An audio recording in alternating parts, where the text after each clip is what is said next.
Welcome to the Channel for Grace. Gobind will be live shortly. Book a tarot or astrology reading on our website, channelforgrace.guru, and check out our latest programs and classes. Please give us a share and a like, and we hope you enjoy the broadcast. Welcome to the Channel for Grace. Gobind will be live shortly. Book a tarot or astrology reading on our website, channelforgrace.guru, and check out our latest programs and classes. Please give us a share and a like, and we hope you enjoy the broadcast. Welcome to the Channel for Grace. Gobind will be live shortly. Book a tarot or astrology reading on our website, channelforgrace.guru, and check out our latest programs and classes. Please give us a share and a like, and we hope you enjoy the broadcast.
Hello everyone, what is going on? Welcome back to the channel. My name is Gobind and this is your Channel for Grace. Thank you guys so much for being here live, and thank you to those of you that are watching the replay. Tonight is something we do every Friday evening at 6 p.m. Pacific, 9 p.m. Eastern, mini readings with Gobind. So let me say hi to everybody that's in the chat. Hello Maria, welcome in. Hello Raven. Hello Shannon, thank you for being here and putting up the links. Hello Justin, welcome in. Mary, welcome in. Joni, welcome in. Sugar, welcome in. So good to see you guys. So there's a full moon like right around the corner, literally tomorrow. Tomorrow is our full moon ceremony here on the channel, but tonight it is the perfect time to get a reading. This has been a crazy week for a lot of people. There's a lot of heightened energy because it's a full moon and because we just had the powerful Jupiter-Neptune conjunction.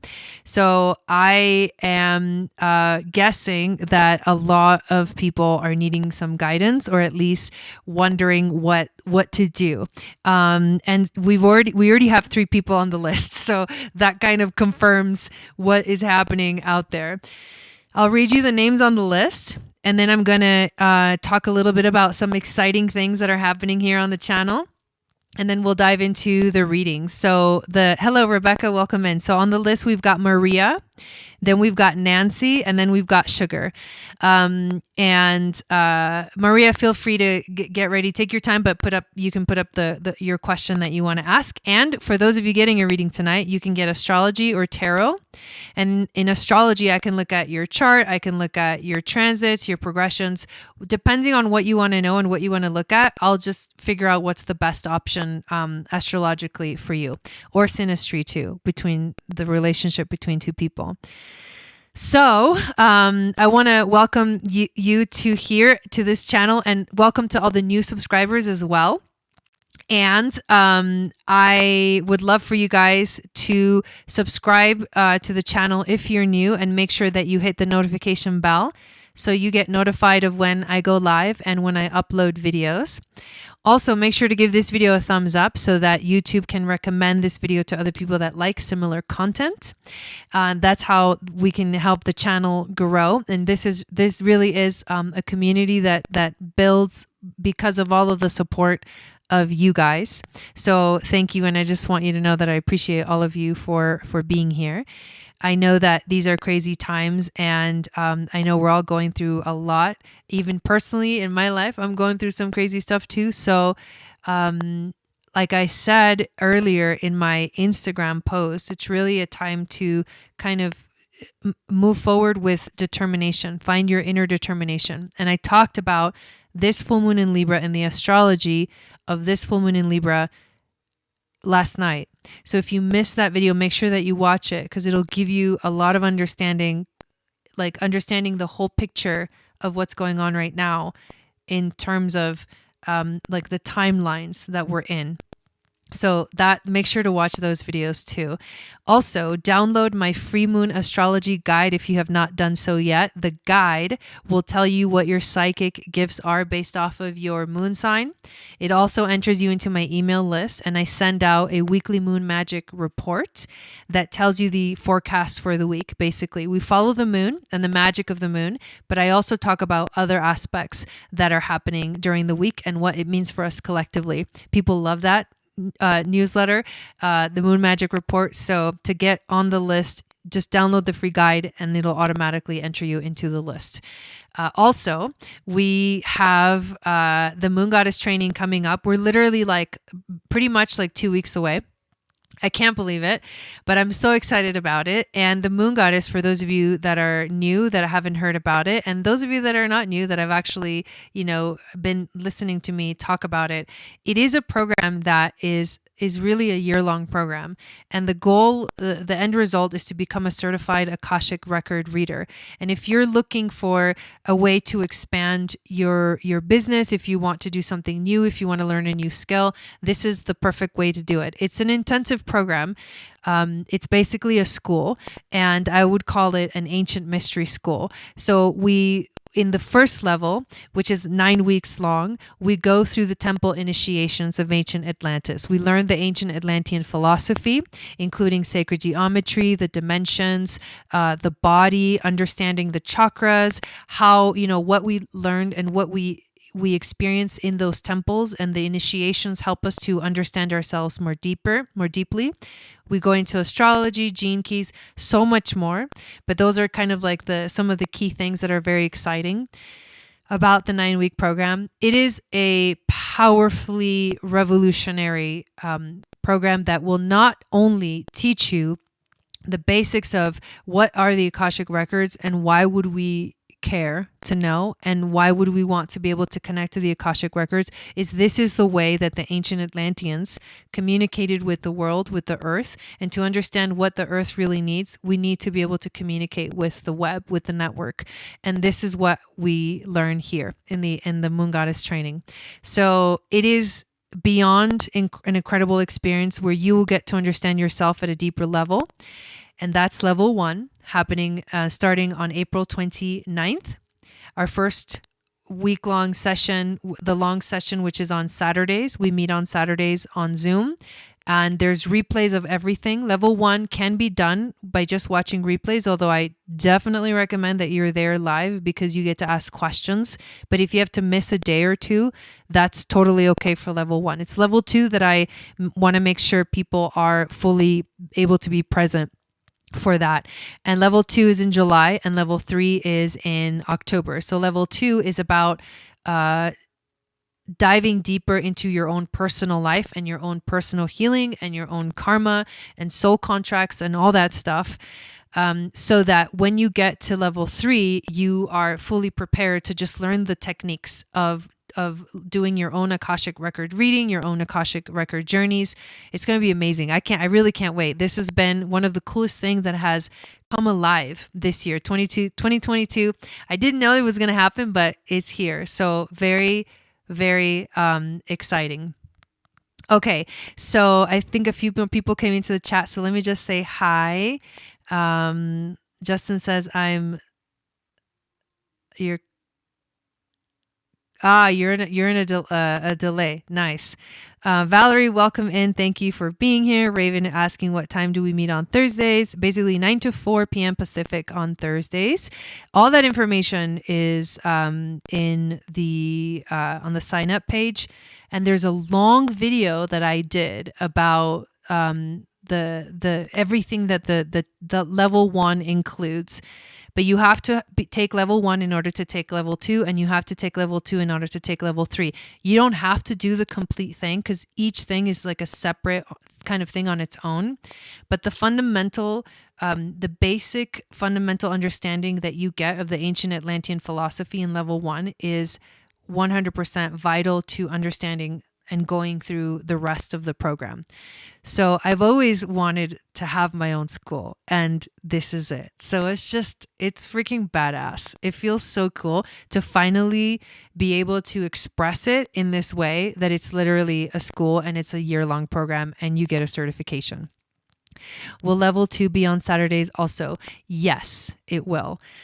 And if you just graduated from level 1, you're obviously eligible to sign up for level 2. And I'll be sending some more emails out about that.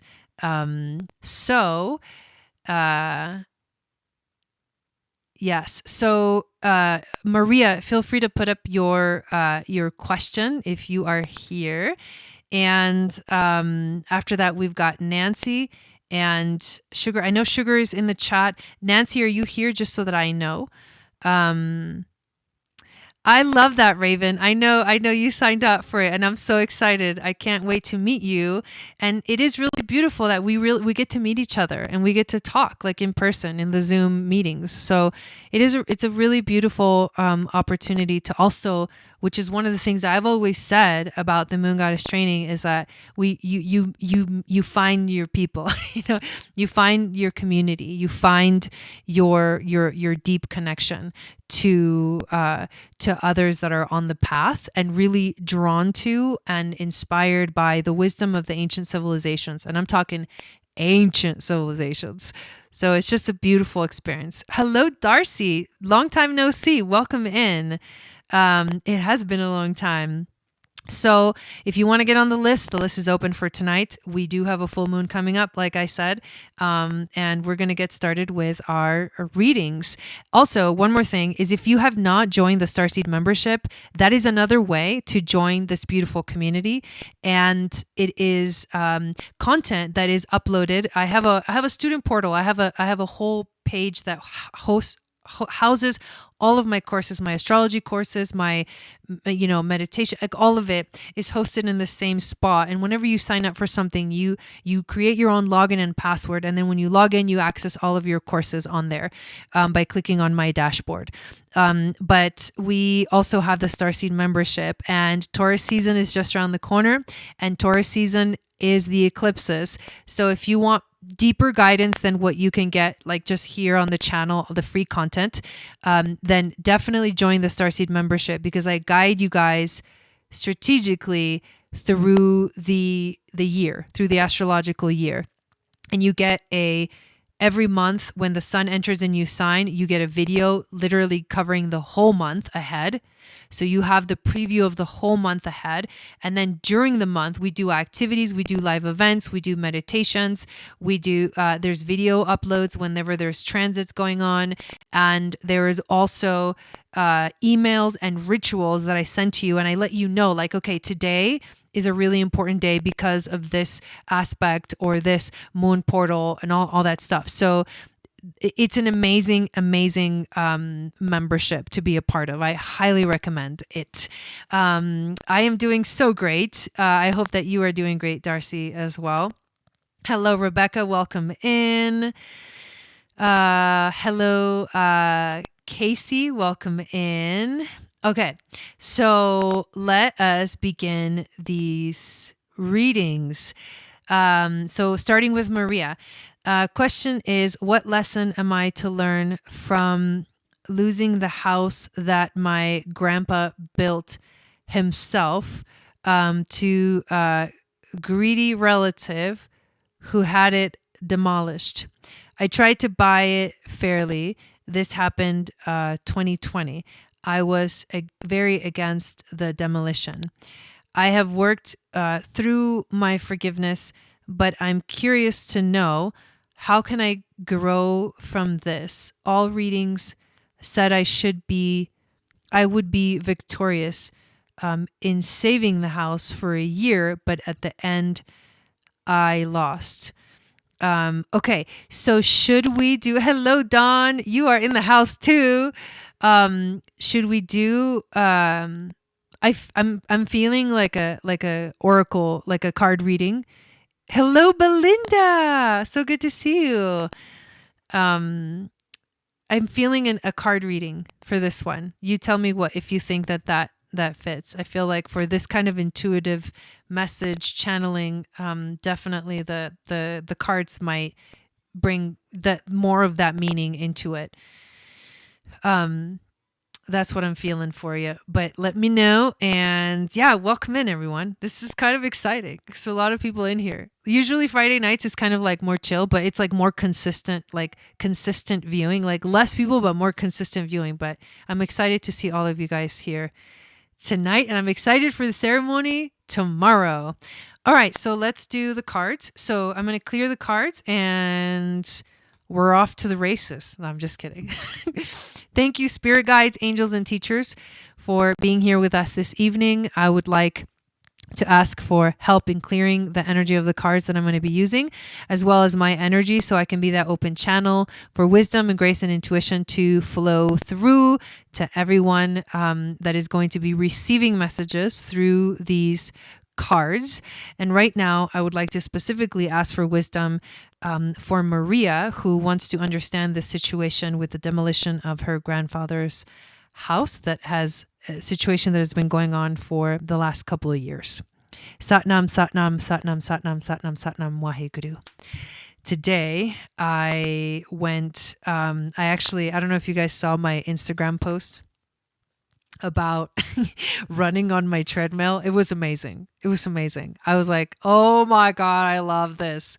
I hadn't ran in a while on the treadmill, but now today I did it again. And I'm like, I just love it. I don't know why that came up, but I feel really free today and I feel rejuvenated, and I'm really excited for this full moon. So let's see what messages are going to come through for Maria in this situation. All right, here we go. Hello, Raessa, welcome in. And I just saw that someone else got on the list, so just wanted to let you know that I haven't checked the name yet, but it's 25 to get on the list, Darcy, for a reading.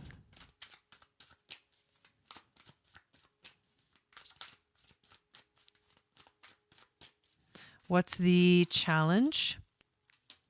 And what is the overall theme and the wisdom from the ancestors? And animal spirit message. Dude, I love it. And I hadn't done it in a while either. And so I decided to literally buy myself a treadmill. Literally bought myself a treadmill. And I love it. I'm like, it's like my baby, my little exercise machines. Okay, so let's see what we got.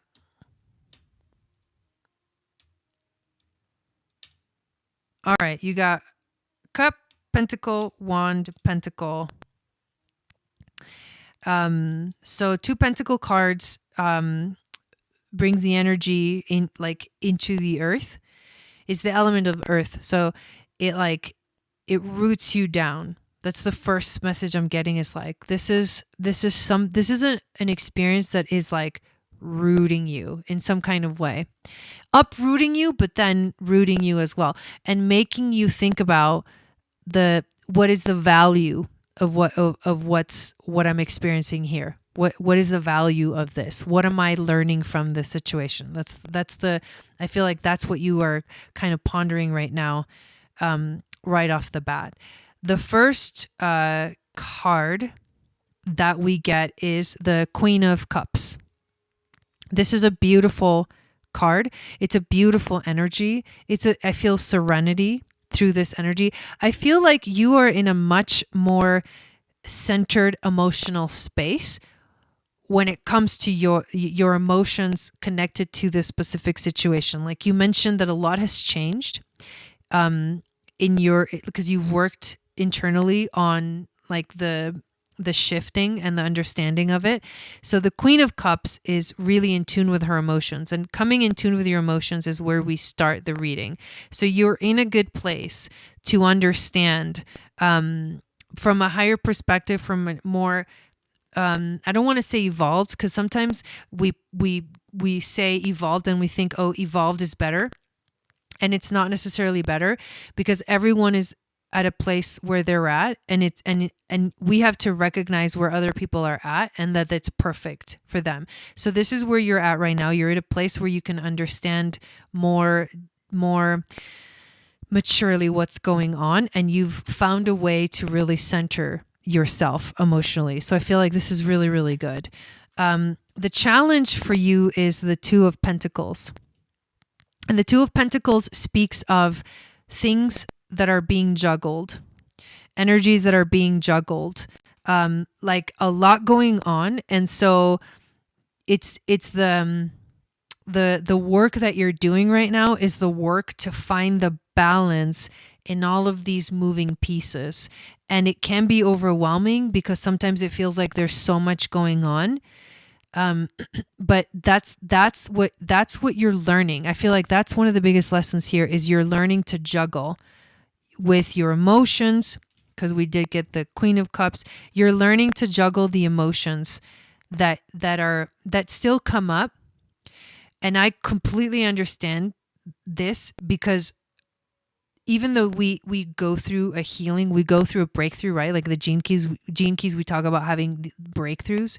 And when you have breakthroughs, you release a lot of things that like karmic release. You let go of things that no longer serve you.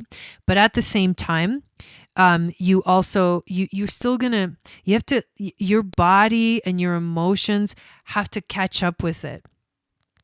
Now I am, but yes, it broke my heart and soul. Yeah, but that's what I'm getting, is that you're actually in a much better place right now to understand it. And you've been doing the juggling act, and you're still, there's still a little bit of challenge with like finding the balance between all of the different things that you've been learning, and all of the different things that you've been juggling in your life in general. Not necessarily having to do with this situation, but everything that you've been juggling has been a little bit of a struggle. So you're in the place to remember, and you're finding your balance through. That's the challenge, is to find your balance. That's what you're learning. You're learning to find your balance through this, which is interesting, because if you were, I think you were there last night. Yeah. And I love that, Maria. I love that the Moon Goddess training helped you tremendously. Last night, I can't remember if you were in the chat or not last night, but with full moon astrology is all about harmony. It's the 50th gene key with the gift of equilibrium and the city of harmony, like true harmony. And when you find the balance, that's when you find the juggling. I mean, that's when you stop the juggling, because you realize there is nothing to juggle. But that's what you're going through. You're still moving through that. You're still learning that aspect of it. The overall theme is the Eight of Wands. I love how in this card, the image that you see here is actually Horus. I'll bring it a little closer, but Horus, we know a lot about Horus. I love this. So I'm receiving a deep message about, Horus. He is the god of the sun. He is the son of Isis and Osiris. And in the Moon Goddess training, we learn a lot about Horus. And he is, when we dive into the temple of Edfu, which is the temple of the light, he is the aspect of light, whereas the temple of Kom-Ombo was the aspect of the darkness. So the overall theme here, remember what we learned in the temple of Edfu. Well, definitely watch it. Definitely watch it, because the energy of like finding balance and harmony. So remember what we learned in the Temple of Edfu. We learned about the 9 dimensions, and we learned about the fact that it is the different perspectives. You can see the world through these 9 different perspectives, and each one of them teaches you a different. It's like, because the 9 dimensions, remember also, we are separating things conceptually so that we can understand them. But the truth is that there really is just one dimension, the first and the 9th dimension, right? The first dimension is unity. Then you have duality. Then you have trinity. Then you have the cycles of time and space. Then you have the masters, and the energy of being able to see things from above. Then you have the architects of reality, so the light and the darkness. Then you have the illumination of the 7th dimension. Then the 8th, all aspects of time, space, reality. And then the 9th, it brings it back to the center. It becomes one again. But then we realize that it was all one. It was just an experience, the one having an experience of expansion and then contraction.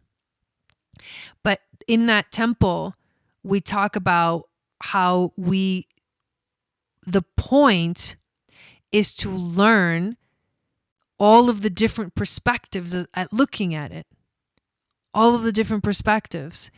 And the 8 of Wands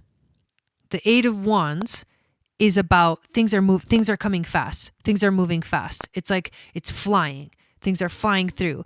So what I'm feeling is that you're having an experience of trying to juggle like all of the perspectives, but now you have a much more expanded perspective of the situation.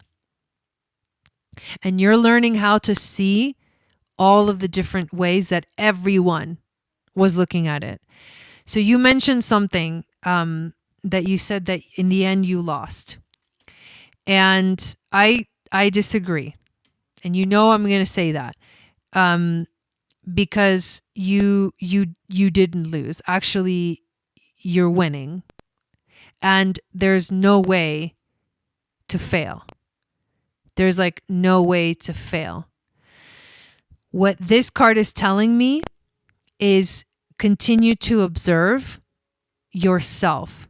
Continue to observe your emotions. Continue to observe the ups and the downs. Continue to observe, because you're starting to see the light. The illumination is happening. Horus being the god of the sun, and the Edfu temple learning about the light, and the fact that like everything is just like a mirror, like a projection, like what's outside of you is a reflection of what's within. That's also something we learn in the Temple of Edfu. That's what's going on right now. There is a mirror. This whole situation is a mirror. And you're learning to understand what it's teaching you about yourself. I had an epiphany this weekend that it was literally my tower moment, right? A literal demolition, because I would have been stuck in the past had I owned the house. There you go. There you go. Like literally, it's like you're actually winning. You're winning this thing. You didn't lose. So it's about the overall theme is you're changing your perspective. You're learning to see different perspectives. And that is really, really important to recognize right now. The next card that you get is the 8 of Pentacles. Which symbolizes, and again, we have Egyptian symbolism here. This is the lioness, Sekhmet. Wow. What is happening right now? I know it's the 8 of Pentacles, but this is the Temple of Karnak, and this is Sekhmet, and it's the Lyran energy. Remember the Temple of Karnak and the lioness goddess, Sekhmet, the Lyran starseeds? I don't know why, but lately it's all about this. This little symbol. I don't know what this is, but my fingers keep wanting to do this symbol. I know it means peace, but I think it's the symbol of like universal peace Where like if you encountered some kind of an alien species and you just went like this, they would be like, peace. Anyways, I know that was really random. So, wisdom from the ancestors. Temple of Karnak, 8 of Pentacles. Your focus is focus on your body. Remember, in the Temple of Karnak, we learn about our bodies and we learn about the temple of our bodies. And how the Temple of Karnak is the body, like it represents the body and the different systems of the body. Remember, we learned about the systems of the body. That's one message. Focus on taking care of your body and your temple. The next thing is the meaning of the 8 of Pentacles, which basically represents hard work. So I think that your guides, your ancestors are saying, especially the Lyran. Are you a Lyran starseed? I can't remember. Do you have Capricorn? 10 degrees to like 18 degrees of Capricorn, anything? Because if you do, you're a Lyran starseed. And this means that it's in the ancient souls, such ancient souls that come through and come through your DNA, gene keys, and they want to bring the wisdom to this planet. That's deep-seated wisdom in your DNA. But this is about hard work. You need to just keep going at it. You need to keep moving. This is about perseverance. And it takes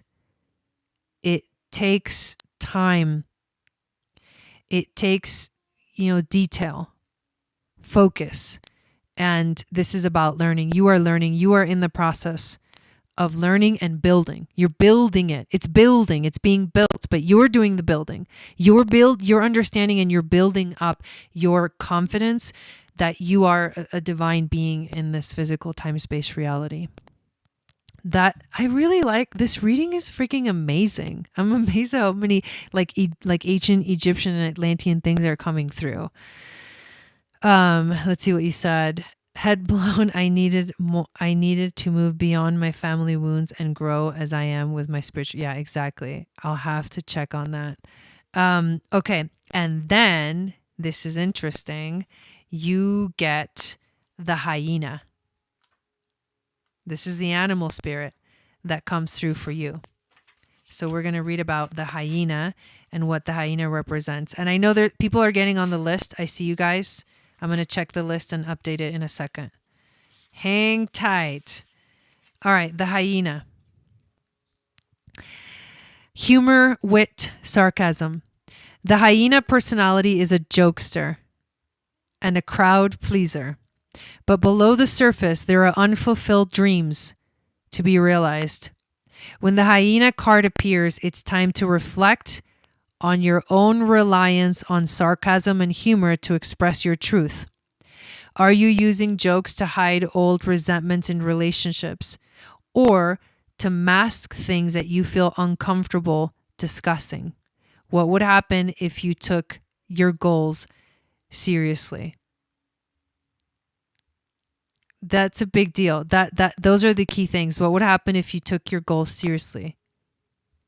How much more could you build for yourself if you took and I'm not saying this is not saying you're not taking things seriously, but if you really were 100% in. Watch the video from because inner determination was one of the themes of this full moon. Inner determination. What would happen if you fully committed to your path? I feel like this is what you're already doing, but there are unfulfilled dreams to be realized. Focus on that. That's it. Boom. Boom. All right, Nancy, are you in here? Nancy, you are next. Put up your question. I'm going to go check the PayPal real quick, and then I'll respond to all chat stuff. All right, so after Sugar, we got Darcy. And after Darcy, we've got Nelly. That is the list. Welcome in, Nelly. Oh my God, yes, I literally said that house had to be demolished so that I could rebuild. Dude, I mean, the symbolism of that is like insane, right? It's insane.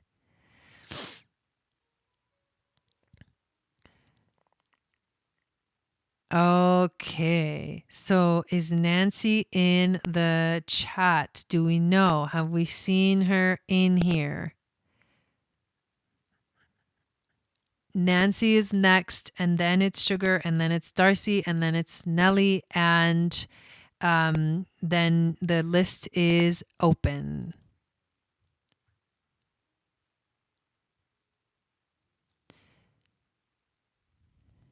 When it's your turn, Sugar, yeah, you can write it in here again. So I don't have to go back and forth between everything. But next is Nancy. Oh, are you talking to me? Oh, if you're talking to me, that's so sweet, Maria. That's so sweet. I know I've been MIA everywhere. I'm feeling blah. You know, I went to LA for a week and it was like so intense. It was like, I don't even know how to describe it. What like went down in LA. It was all good stuff, but it was like a lot. It was like jam-packed of all of these activities, and it was all with family. And we all know how that goes. Especially when you have been deemed the black sheep. No, I'm just kidding. But no, I'm not really kidding. I think at this point, people are like starting to like turn their heads like, so what? What is she saying? You know? But it was so jam-packed with like, it felt like an intense karmic week, like super intense karmic week. And a karmic release. And it felt like timelines changing. That's what I experienced while I was getting freaking dental work and also having my moon time while I'm over there. I mean, it was so much. It was so much. But I was like, just like, all right, this is what we're doing and this is how it's going. And I just surrendered. I did not try to like resist any of it. And I think that's where that's what I'm learning about myself right now, is that I've been doing a lot of releasing to the point where like things just don't trigger me anymore the way they used to. It's a really good thing. It's a really good thing. But it's also learning the very clear, you understand your very, very, very clear boundaries. Because once you learn your boundaries, you do not go back, and you have zero tolerance for anything coming at you. You're like, nope. Put your hand up. Like, that energy, not okay. Not okay. You know? So that's something that I've been learning this week, is things don't trigger me and boundaries are solid. Everything is clear.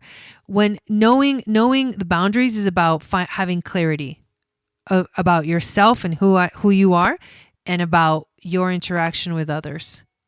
It's pretty incredible. Everything that I've been discovering this week. Such huge realizations with this, powerful Jupiter-Neptune conjunction. I don't think Nancy's here, so Sugar, go ahead and put up your question. With all this intense energy this week, culminating in this like full moon tomorrow. What did Rebecca say? Proud to be a black sheep. I know, right? Proud. I needed confirmation that my download was correct and awesome. I love that. A hug right back at you, Maria. It's okay. We'll meet up again. I'll be going to LA again. Don't worry. I'm going to be going there much more often. Okay. You have to go. I have to go, but I hope I can come again and get the question. My son is here and he needs me. Okay, come back. If we don't get to it today, we'll get to it next time. Okay, Darcy? All right. Here's the question. My boss is sidelining me. I have just kept quiet and do my work. It's getting harder to do my work. It gives me anxiety to go to work every day. Changing job is not an option because it's a government job. Will there be a promotion for me or will things get better? So do you want tarot reading for that? Isn't it a good thing? I'm still in awe when it happens. Like no trigger goes off. I just stay even. It's amazing. It's freedom. Clarity, knowing yourself gives you clarity, which gives you freedom. It's amazing. You don't take things personally anymore. You just don't. Because you're like, okay, that is over there. That's not mine. That's someone else's. And if people try to throw their shit on you, it's very clear. Clarity, like right away, instant clarity. Like, that's not mine. Like, I don't know what that is, but that's not mine. That has nothing to do with me. And this is the boundary. Okay, awesome. We'll do a tarot reading for that. Yeah. Boundaries. You can't set boundaries when you don't know who you are yet. That's something I'm learning, and that's new, you guys. This is like new wisdom coming through. I realize that for some people, when you don't know yourself and you're not aware of how your energy affects other people, especially people that are sensitive. Like if you're just like if you're just like throwing your energy around and you don't understand the concept of throwing your energy around or like pushing things onto other people because you're unaware of what's going on, you're not going to get it. You're not going to understand like the boundaries. You won't understand the boundaries because you tend to like have no boundaries. And that this is why a lot of conflicts happen in relationships is we don't have the healthy boundaries, but you can't, there's no way to understand healthy boundaries until you understand and you become aware of what it is that you are also doing to others energetically. You won't be able to get it. And this is why I put so much effort and importance in the Moon Goddess training into understanding yourself and your shadows. Because until you freaking learn your shadows, you're going to be like, oh, this is a boundary. But like you can't set boundaries on top of toxic things. You need to change the toxic habits and then you're going to get the clarity and then you're going to understand the boundaries. That's the only way. If you're unaware of how your energy affects others, I'm sorry, but you need to learn how your energy affects others. That is key to having healthy relationships. Key. Like the most important thing. Here we go. Let's do this reading for Sugar and see what we get. Yeah, Maria, that would be cool too.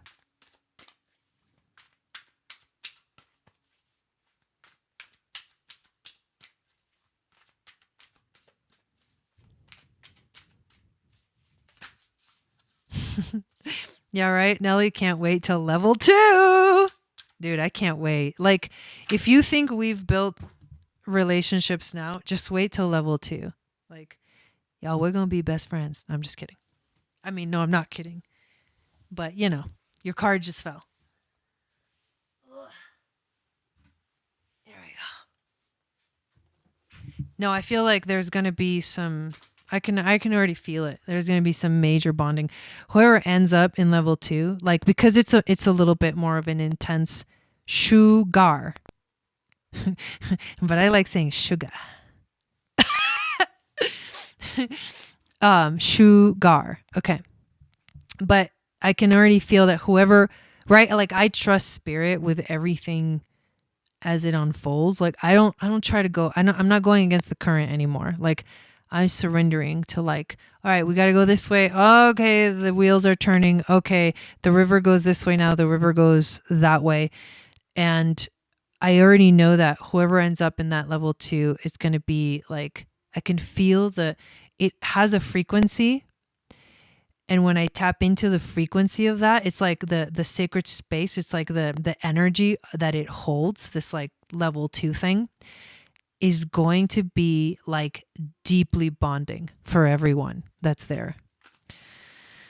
All right, what's the overall theme for sugar? And I promise you I won't remember that. Wisdom from the ancestors. Hello, Adriana. Welcome in. Yes, you can get on the list. What's the wisdom from the ancestors for sugar?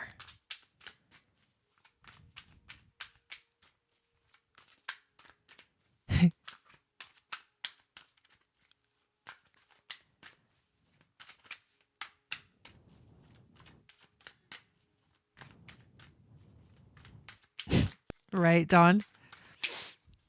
Okay, this is it. All right, animal spirit.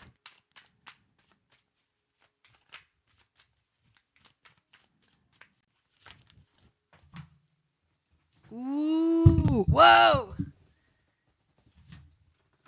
Damn. This is crazy. You're like making me have a workout over here.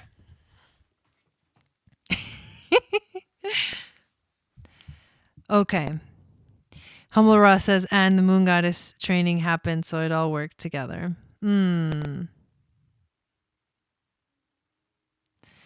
like I'm purging. Dude. I feel ya, Nelly. I feel ya. So, here we go.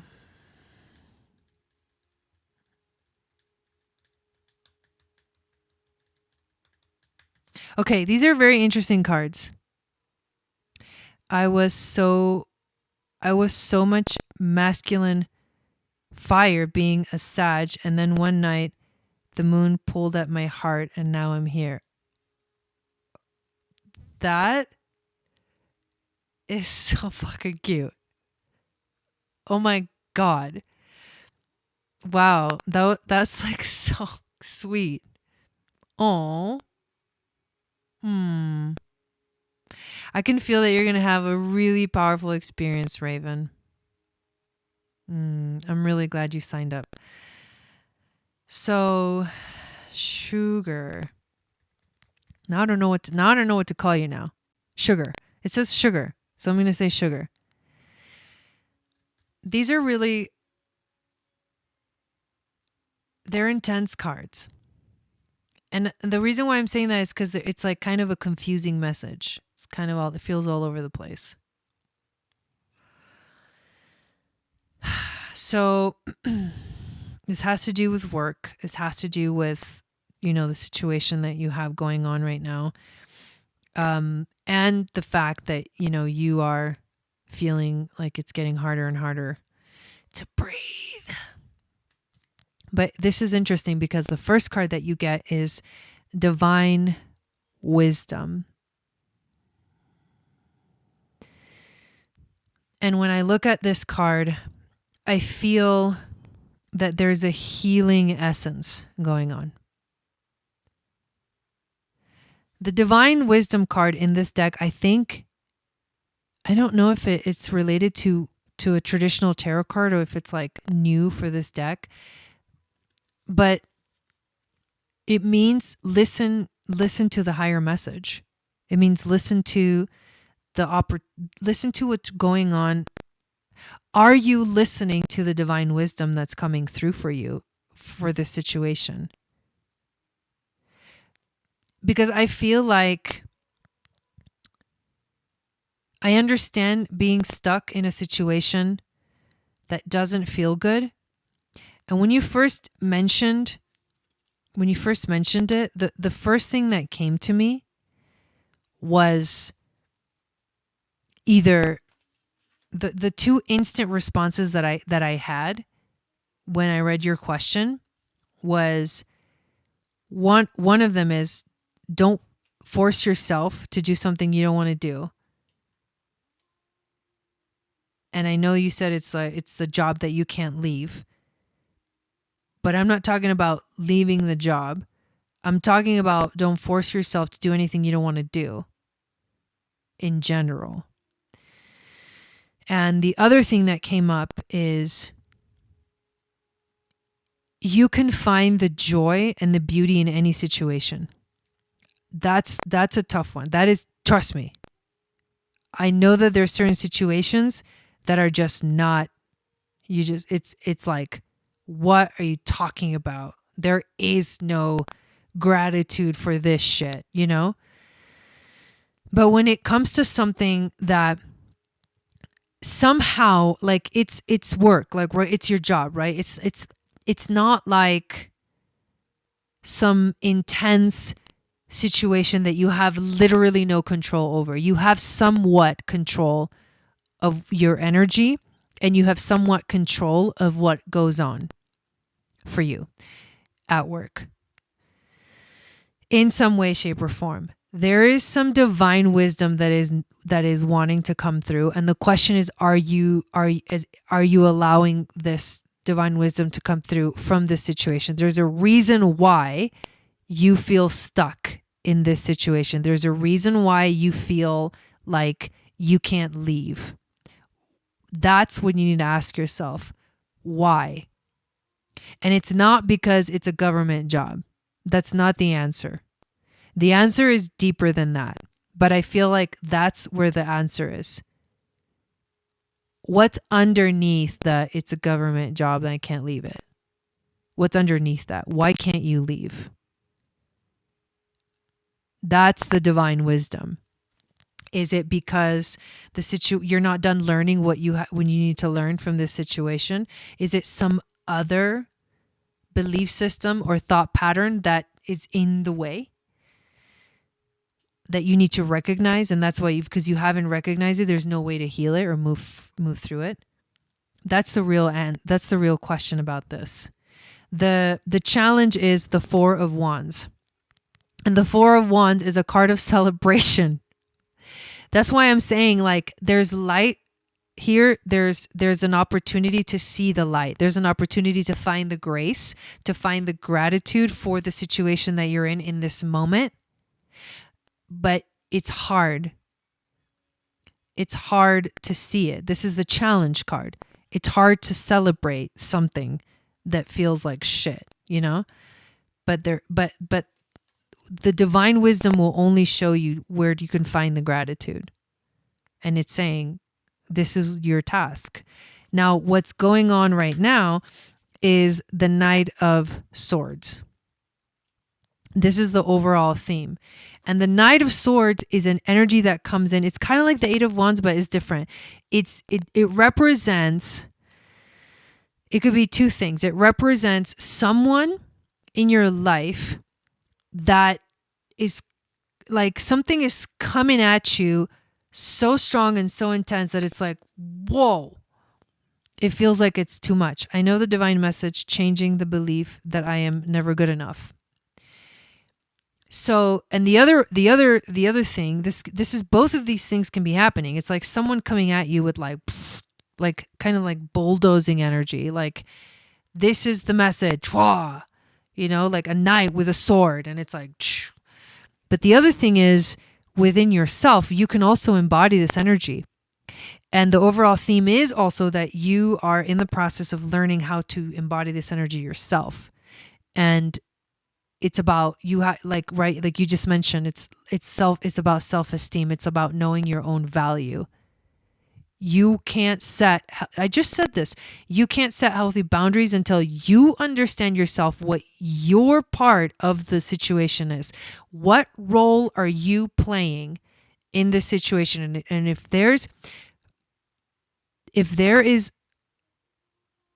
a part of you that doesn't want to accept what you're bringing to the table, until you see it and you bring it to clarity and you shine a light on it, which is what this full moon is all about, you won't be able to set healthy boundaries with your boss. You won't be able to set healthy boundaries.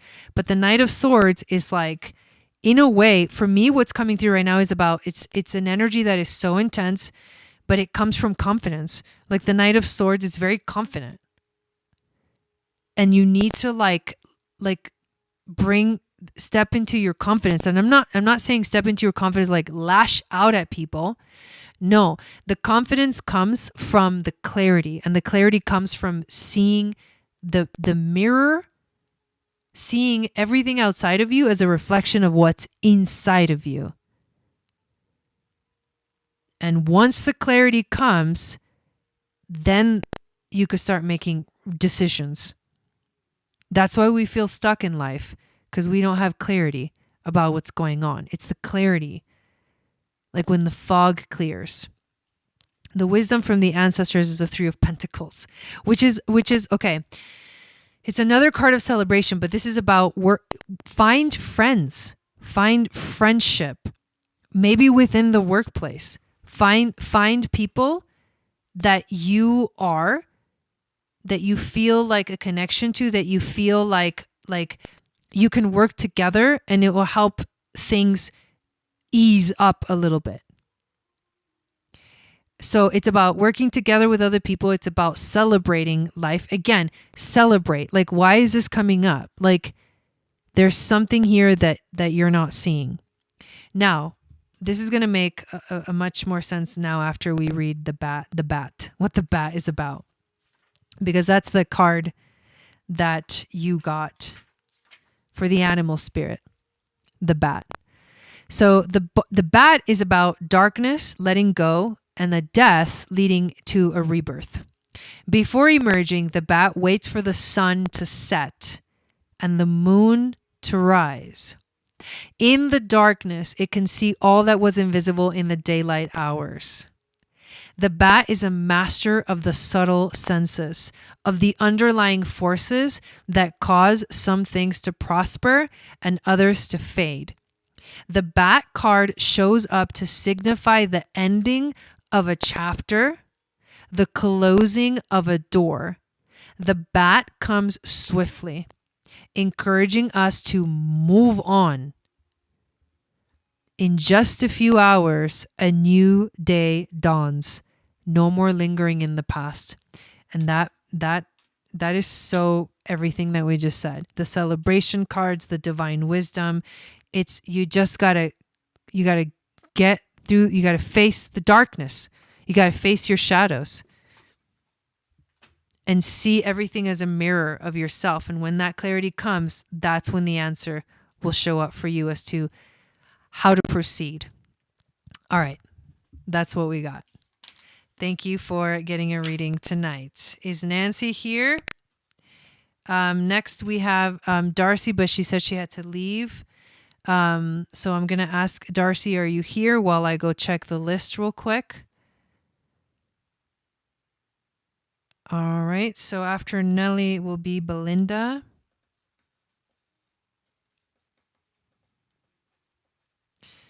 Belinda, you always come in on the days where I feel like solid. I think it's awesome. You come in and get readings on the days where I'm like solid.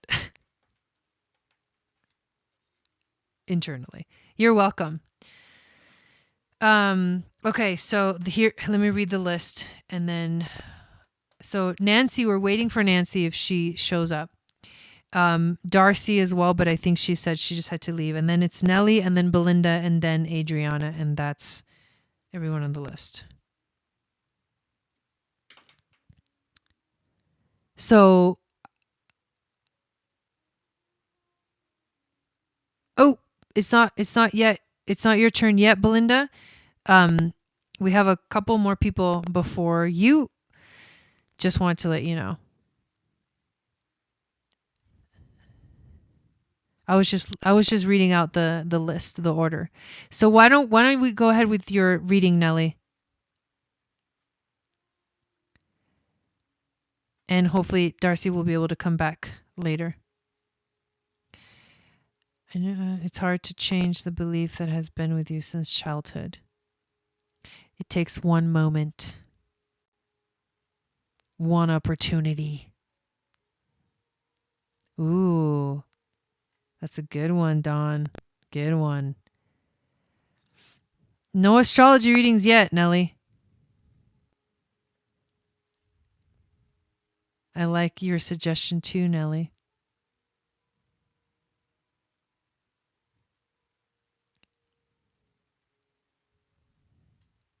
Okay, so we'll do your reading when it's time, and then you can watch the replay. Okay, sounds good. We'll have freaking fun in Costa Rica, dude.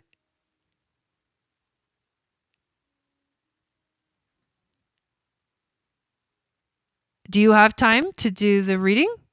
Because Nelly says she can wait. I'm good with it if you're still here. Otherwise, if you gotta go right now, then I'll do the reading and then you can watch the replay. So it's up to you. Just let me know, Belinda, if you're still here, if there's time for us to do the reading.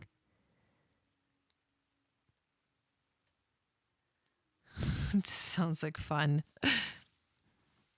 I know, right? Bon voyage! I love it. I love it.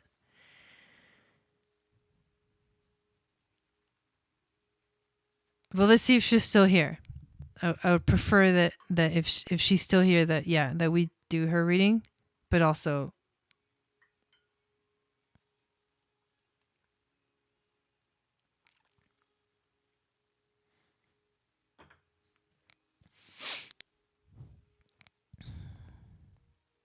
Okay, well, I'm just going to go ahead and do Belinda's reading. Okay. So, what can I expect this week on my journey? Let's find out.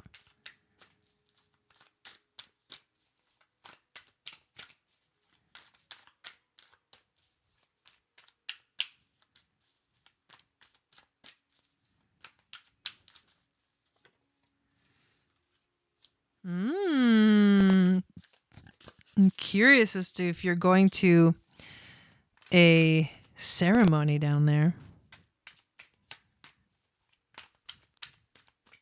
Thanks, Shannon. What's the overall theme? Okay.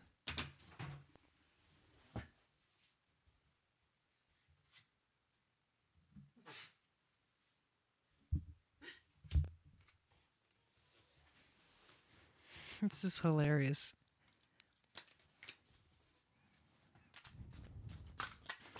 Oh my God. Wisdom from the ancestors and animal spirit. Whoa. Okay. Dang. Just getting a workout tonight. All right. Here we go. So, these are kind of cool. Wow. Oh my God. This is crazy. I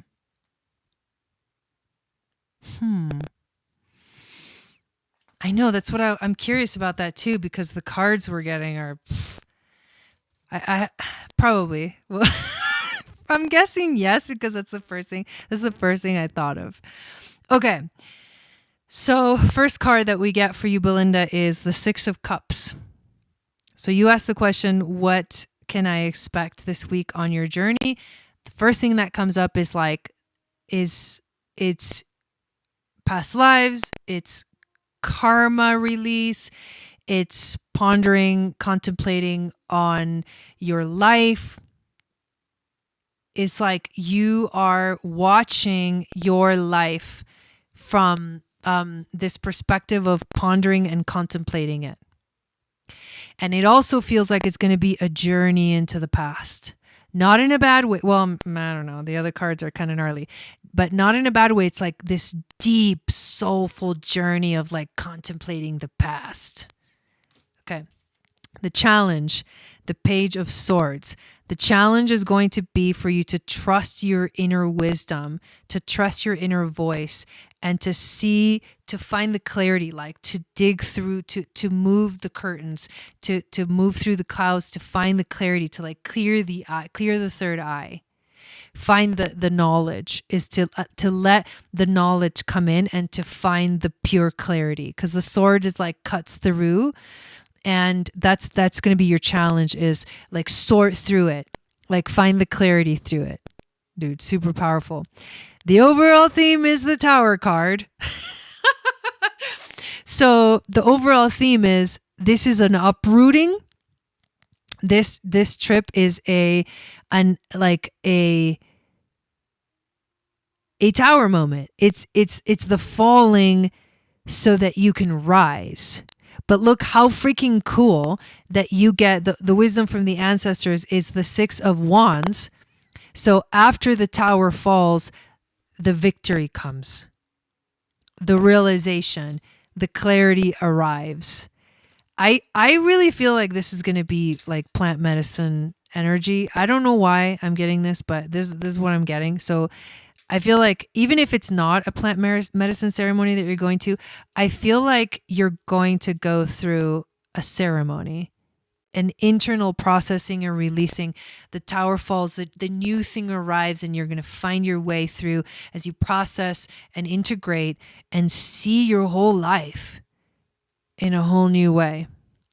And of course, to add to this crazy message about your trip, you get the Panther. So if we weren't sure, now we are. The Panther is the annihilation of the unnecessary, purging. The Panther won't stand to see our growth or energy stagnate. Instead, it pounces into our lives and causes all kinds of havoc, with the ultimate intention of bringing us toward more fulfilling lives. It's unexpected, uncomfortable, and sometimes feels devastating. But after all the dust clears from the tower falling, it's easy to see the Panther's wisdom at work. We've all been through these experiences, and they've made us better people. Trust that the Panther's journey always leads to a brighter place, which is going to be clarity, victory, and the ultimate beautiful understanding of your life. Damn. Wow. That was clear and quick. Like, there it is, the message. All right. That was for Belinda. So Nelly, I guess let's do reading for you. Nancy, are you here yet?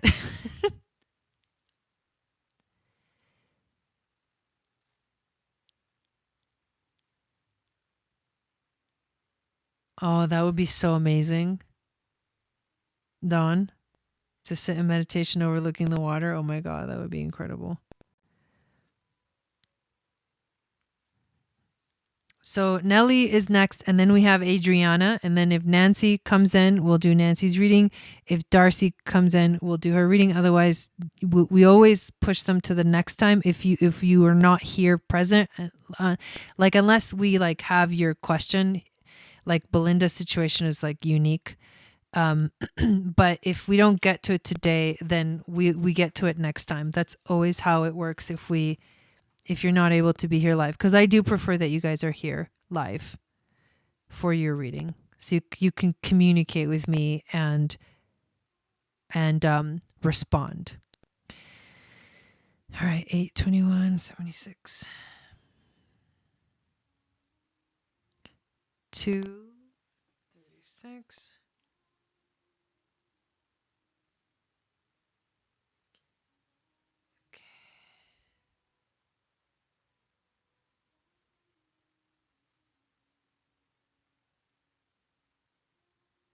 When was the last time we did a progress chart reading for you?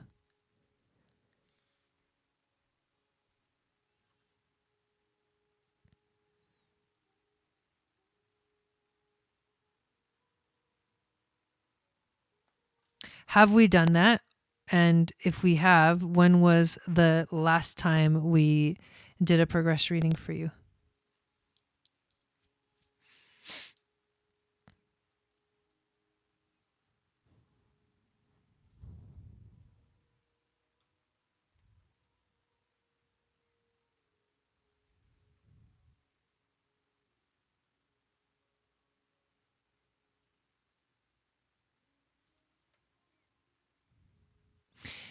The code that I just got was 3737. That's kind of cool for showing my screen share.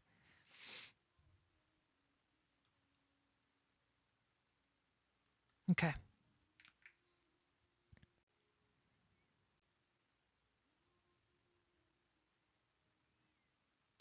All right. So let's look at what's going on. So right away, the first thing that I notice is, hang on, let me look at the whole thing.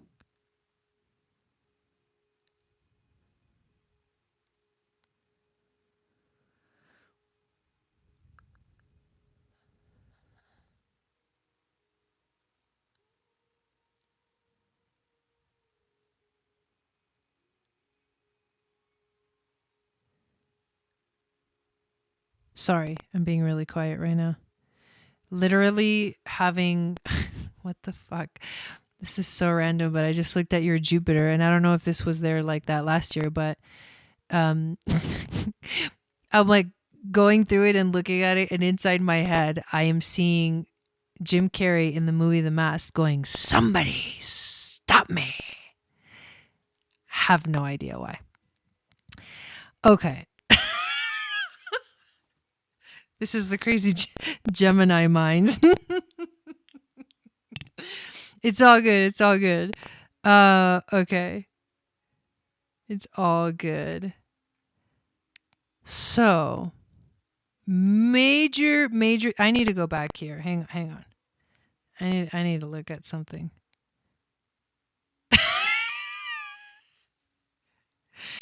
Yeah, what does that mean to you? What the fuck?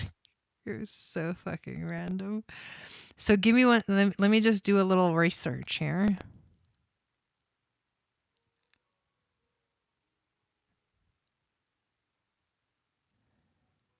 Okay, it's gonna be a while. Okay, never mind. Let me go back to here. And let me see. I saved my readings, but I can't tell which type of. It's okay.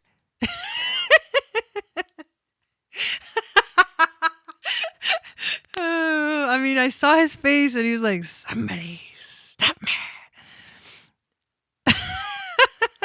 It's not necessarily heavy, but it was like, why is that happening right now?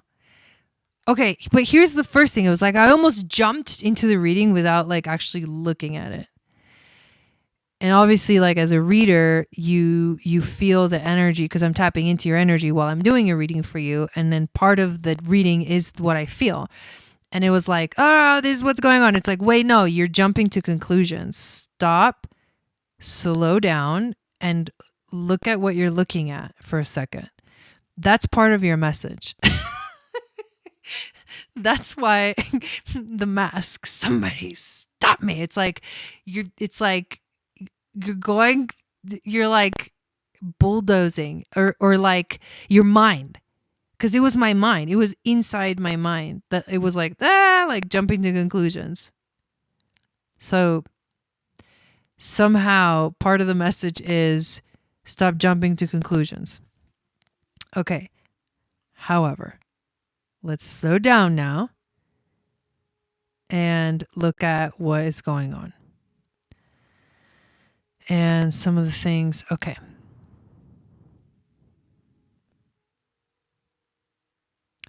All right. So what I'm seeing right now, we can go back over here, is this. So currently, yes, Rebecca, you have your progressed moon in the sign of Pisces. It's been in Pisces for like, it was there last year for sure, but it is getting ready to change.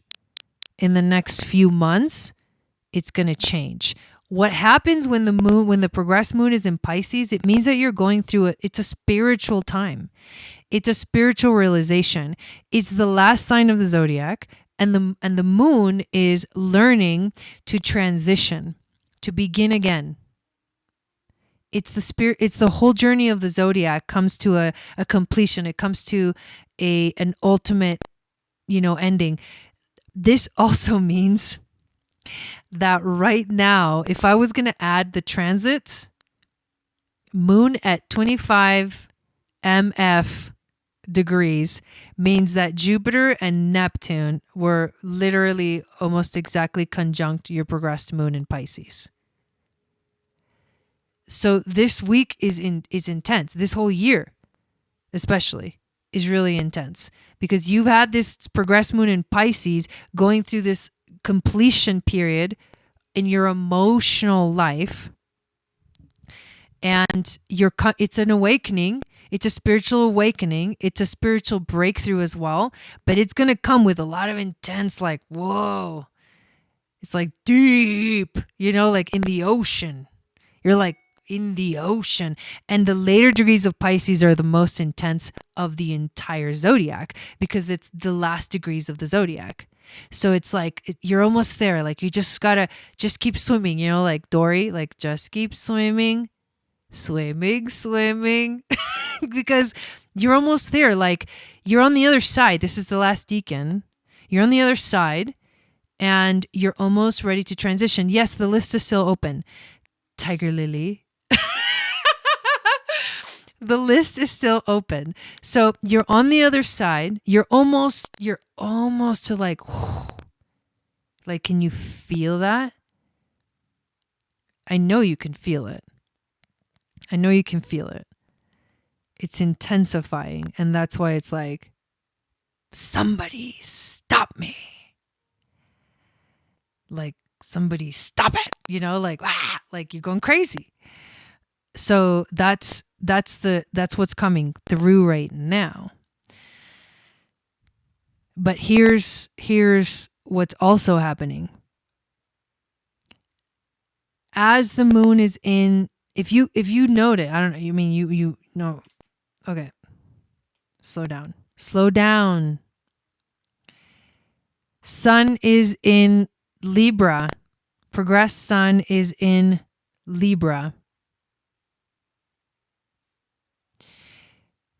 Conjunct, like not exact, but it is, conjunct your progressed Pluto, but your natal Pluto. So what happens when the Sun conjuncts Pluto? It's like you're dealing with like power issues within yourself. You gain power, but you also can lose power if you don't know where your power truly lies. It can also be like you become like so intense to other people that like, it's like, oh, it's like, but this has been going on. This isn't like a quick transit. This is something that's been going on for a while. And I think that's part of why you're feeling really, really intense. But even more important than that is the fact that your moon is in its gibbous, it's waxing gibbous, because your sun moves really slow in a progressed chart. The moon moves much faster, even though everything moves really slow in a progressed chart. But the moon is waxing gibbous, so you are getting ready to go through your full moon phase in your progressed chart. So let's actually look at that.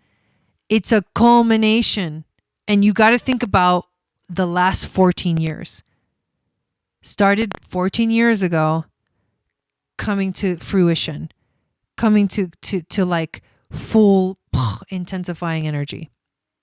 So you're going to have to understand what happened 14 years ago.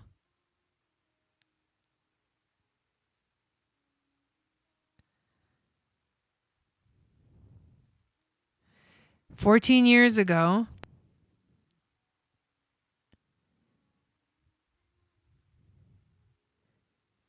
right around 2009, summer of 2009. What was going on summer of 2009? Because you started a journey that is now getting ready to come to its full moon phase. New moon in Libra, it had to do with a relationship. It had to do with relationships. And it was very new energy because it was at 0 degrees of Libra. A new relationship, new relationships, new experiences within relationships. Okay, that's when it was. Now you're like reaching, like it's a spiritual breakthrough that you've been having, and that goes on for 2.5 years. And guess what?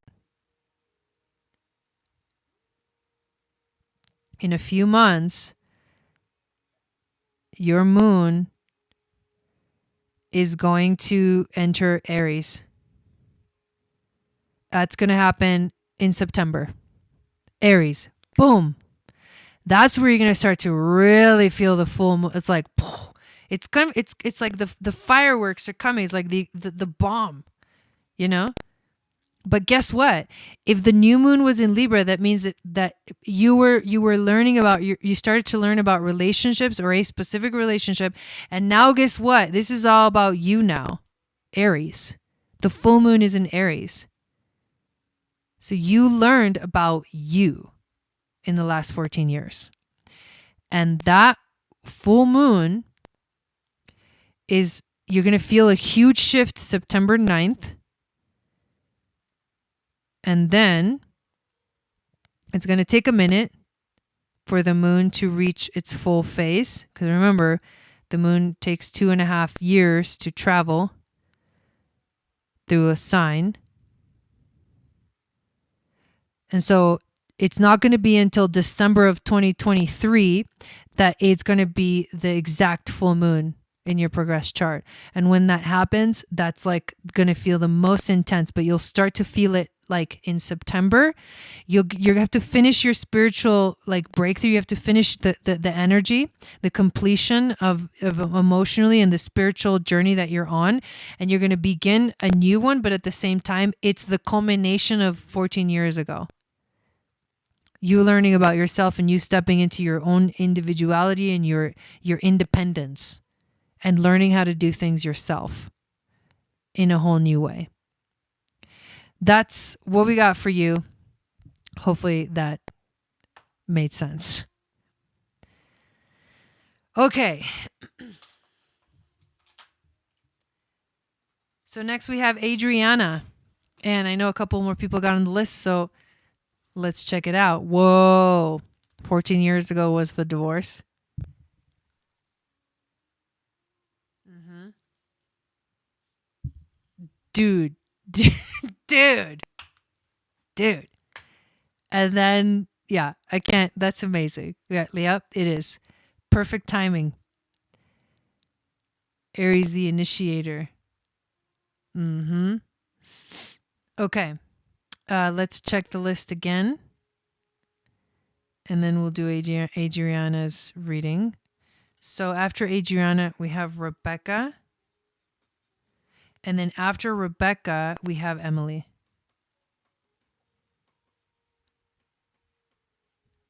You're welcome. All right, here we go.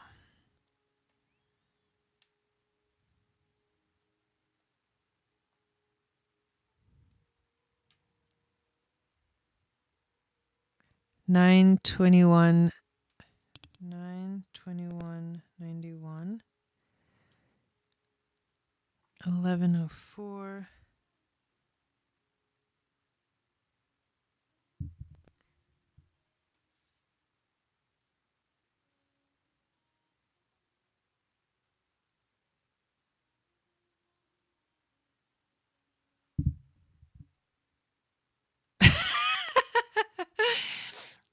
That's funny.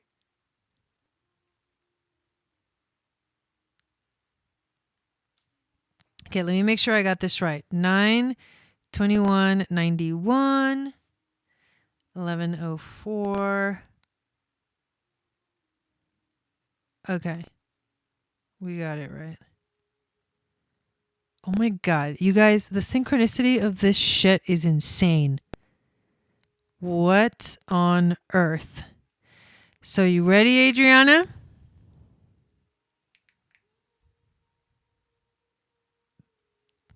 Check this out. Adriana is also about to have her full moon. And guess what? It's also in Aries in her chart, except at the later degrees of Aries. So your progressed sun is in Libra. Your progressed moon is in Aries. I don't know. I just saw the repeating numbers as like, I don't know, 3377. I just felt like it was like something important. So you are literally like going through, yeah, this, it's almost like the same kind of energy, but for you, so it's like the same message, almost the same message. And the new moon was probably also in Libra. What is it? What are the chances of that, dude? Okay, so let's go back and see when your new moon happened. Yeah, this is crazy.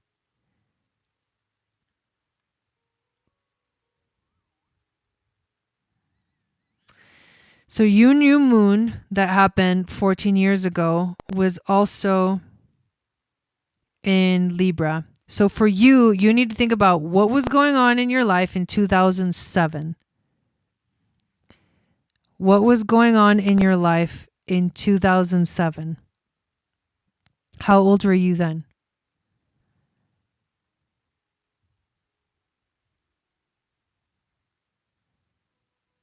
16?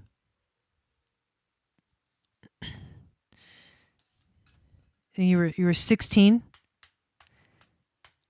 What happened? Because there was a new beginning, and it had to do also with relationships for you. It could have been a romance. It also could have been something that had to do with, because it was in your 5th house of children, relationships with children. Well, no, not yet. We haven't done it yet, but stay here. Don't go anywhere, Nancy, because you're next after we finish Adriana's reading. So basically, yeah, sweet 16, right? What was going on? Do you remember? Like, I want to know. But anyways, that's what was going on. It was a new beginning, and you're coming to the full realization of that. It could also been about your creativity, something about your passion, your joy for life. It was like a new beginning of new passion, new joy. You like an initiation of like how I express myself. Yep, my first love and my first job working with kids. That's crazy. So now whatever started these are long cycles. Whatever started back then is now reaching its full completion. And so what happens when it's a full moon phase, which let me go exactly to where it's at. And this is significant because it's a full moon that's happening at 29 degrees of Aries. So your moon is going to go through its full phase, and this is going to happen in December. You're going to feel you're already feeling it. That like something in your life is like, woo, like completion, intensifying in some way. And it has to do, it's in your 11th house, which is your worldview. Your view of the world is changing. And for you, you've also learned about yourself and your identity and how you define yourself and your ability to be independent and do things yourself. And then right after you have this full moon, then the moon, like just a few days later in January. So 2023 is going to be a whole new year because you're going to feel very different because the moon is going to enter the sign of Taurus. So when the moon is in Aries, we're learning to be independent and initiating things. And when the moon is in Taurus, we're learning to slow down, and we're focused more on focusing on the things that are important to us in terms of value and self-esteem, and everything slows down a bit. So that's what you're going through right now. And remember, these things only happen every 14 years. So they're very significant. So there's really nothing that you have to do other than just reap what you sowed,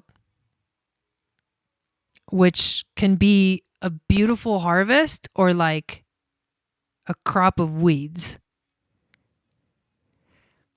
Because from now on, when the moon is waning, it starts to wane, this is not the time to make things happen. After the full moon phase is the time to relax and let go and release, surrender and let go. The intensity is going to be over. So you're much closer to your full moon phase than Nelly. But this is similar energy. Recently found out in another reading, I have a skip step with Mars. Not sure exactly what that means, but is moon moving into Aries have anything to do with the skip step? What did the reader tell you that the skip step means?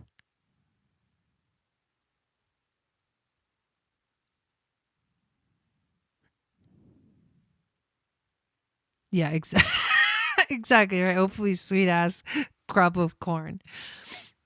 So what was the message given to you about the Mars skip step?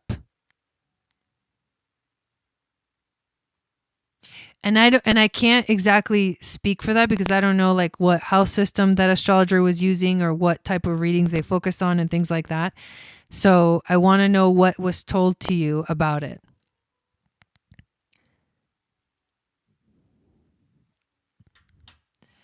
If you remember. But Aries, the relationship to Aries is ruled by Mars, so it's a Mars. Oh, that's interesting. It's a square to the nodes.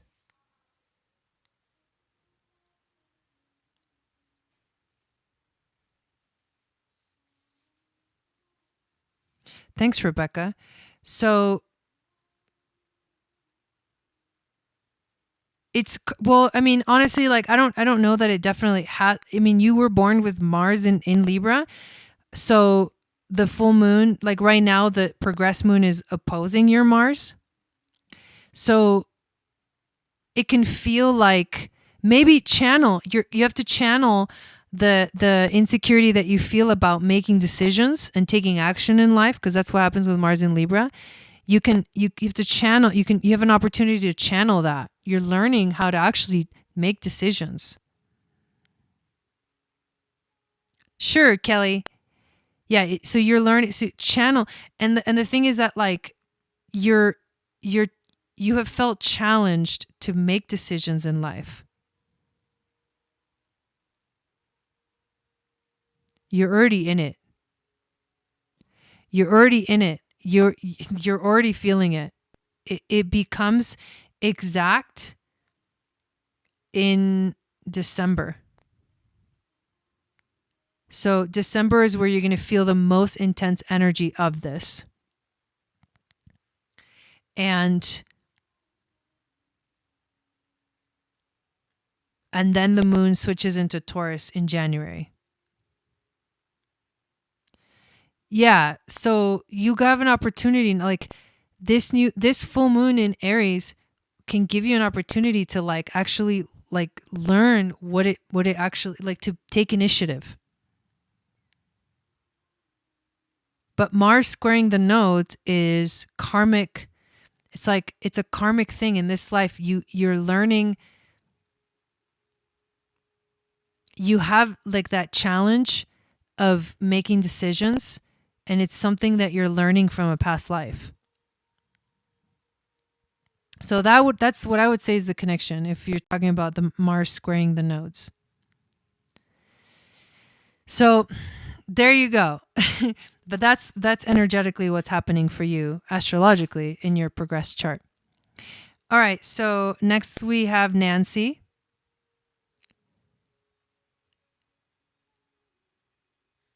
After Nancy, we have Rebecca.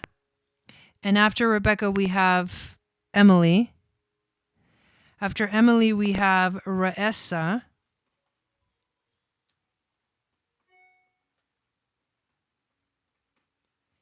And after Raessa, we have Kelly.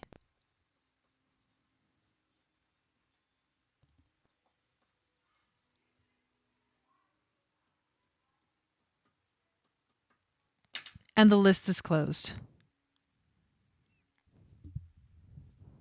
You're welcome. You're welcome. I need to stand up and take a little stretch break.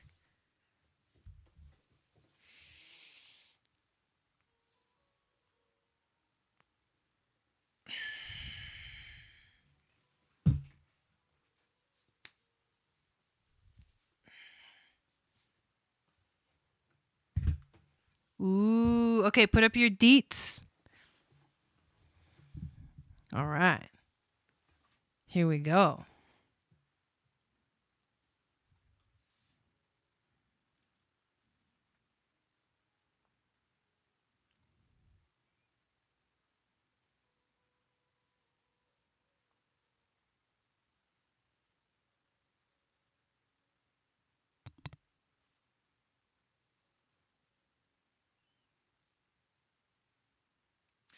In Spokane.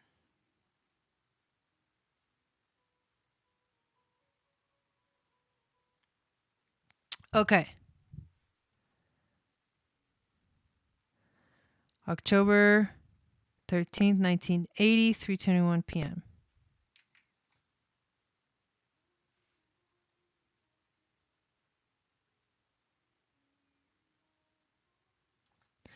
All right, here we go. So you have the sun in the sign of Libra. So you obviously, but it's also conjunct Pluto.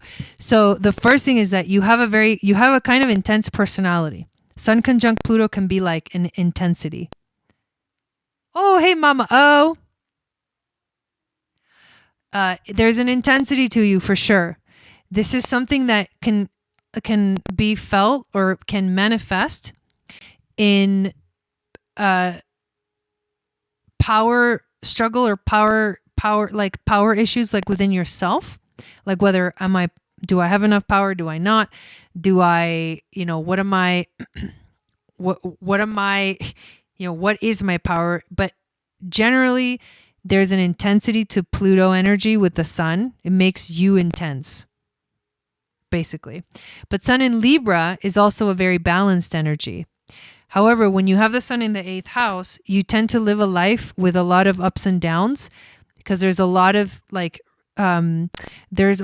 risk taking, and there's a lot of situations that like you have a lot of tower moments. Life tends to be like it shifts, it ebbs and flows kind of intensely. Yeah, where's Mama O? She is actually with Nancy, is what I'm understanding, in the same room.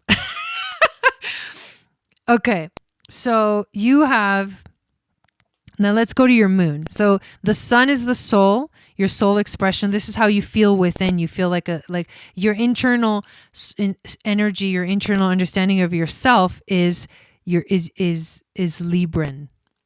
But your moon is in Sagittarius, which means you're kind of a wild child. Wherever the moon is in your chart is where your energy is going to fluctuate. Like things are going to move a lot. So this is in the 10th house. So your career is the thing that kind of shifted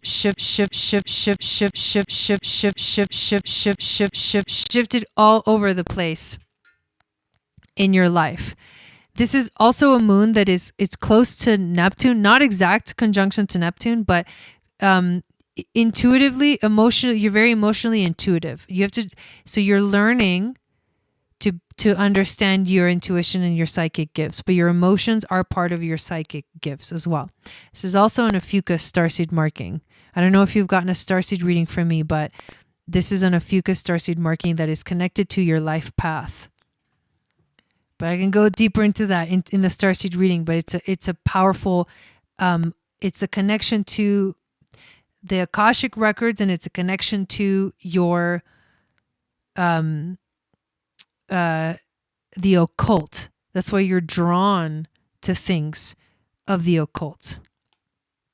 So Sun, Moon, Venus is in Virgo, and Venus in Virgo is a very unique desire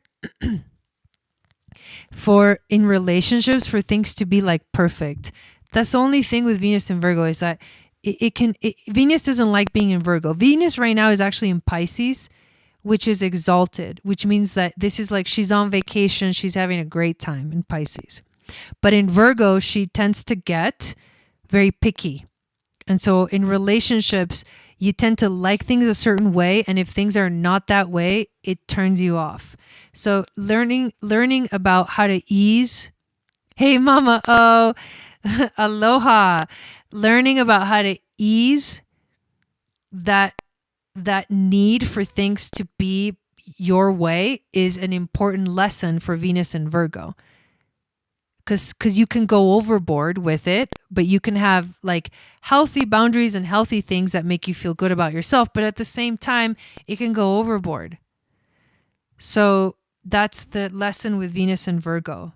Why Venus doesn't like it there, because Virgo tends to be perfectionistic. Okay. Rising. You are a Aquarius rising, so you're actually ruled by the planet Uranus, which means you're very unique. You have a very unique personality. And you guys are hilarious. You have a very unique personality. And people see this about you. People recognize this about you. And it's fun. It's quirky. You know, it's like, it's different. And that's who you are. But this may be more of what people see than your Libra sun. They may see like your Aquarius energy much more than your Libra energy because you're an Aquarius rising.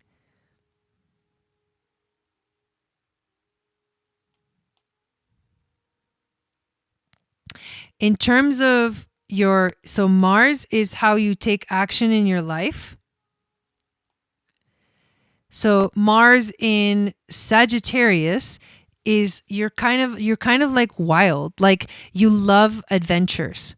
And the more that you take adventures, the more like you will go do things that seem crazy to some people. This is the release of, so the Libra sun can feel like wishy-washy at times, but the release for you is that your Mars is in Sagittarius. So you will go and do the things that are wild. You will go and have those wild adventures, and the wild adventures teach you things about yourself, and they help you to expand your mind and integrate in your life. So you got to let yourself go on those wild adventures. And remember, you're ruled by Uranus, and Uranus is in Scorpio in your chart. So it's this intense, it's an intensity. It's like a uniqueness, but it's very different. It's deep. There's a depth to you. And also with Mercury in Scorpio, you have an intense mind. You have a piercing mind, and your thoughts want to go underneath the surface of things. You have a desire to understand things from like a deeper level. And sometimes it's like too much for other people. Scorpio energy can always be like really intense. She does all the things. I love that. And the last two things that I would talk about is your Chiron, which is your healing journey and what you came here to heal. You came here to heal, to find your value and to find your self-esteem and to step into your confidence. And part of what you're learning to understand is your relationship with money. It's a big thing in your life. learning what you value and what you're here to offer the world in terms of, like, once you're in your confidence, what then what? But that's the thing. It's like a lot of times you feel insecure because you feel like you have no value, and you're also learning to communicate and learn to communicate. Learn to speak and share your voice is another big lesson for you. And last but not least, South Node Aquarius, North Node Leo. You're here to let go. You have to stop blending in. You're here to, like, be you, right? In your highest expression, shine your light, and focus not so much on doing things yourself, but on working together with others where you feel like you are being valued. And it takes a lot of courage to, like, stand in your light, but that's letting go of the shadows and stepping into the gift, right? And understanding how you influence the room, the rooms that you walk into, the situations that you walk into. Your tendency is to get stuck on, well, I'm just weird, and, like, I'm just gonna, like, go and blend in. Or your tendency is to like make the excuses, well, no one understands me because I'm just weird. Or the excuses can be, I don't fit in, or I'm invisible, or I'd rather, like, hear about everyone else, but I'd rather not be in the limelight. And part of you is learning how to let go of the fear of being, like, the center of attention. But this is a deep internal journey that only you will truly understand within yourself. Because sometimes what others see of us is not what's going on inside. Because we present a certain thing. So this is a very personal, internal thing for you. And those are pretty much, like, the main things to look at, that I would look at least in this mini reading, in a natal chart reading. So thank you. And I hope that resonated with you. All right. Next we have Rebecca, and then Emily, and then Raessa, and then Kelly, and then the list is closed.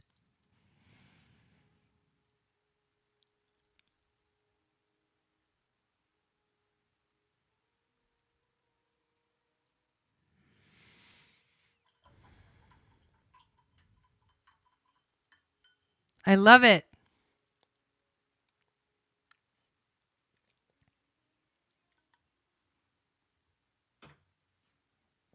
You're welcome.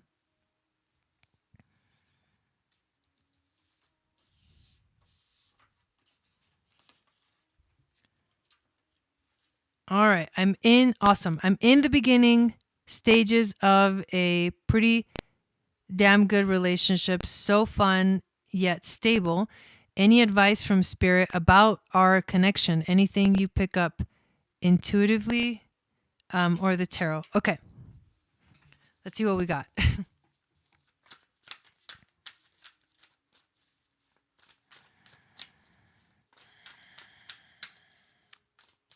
Message for Rebecca about her new relationship. What does she need to know about it?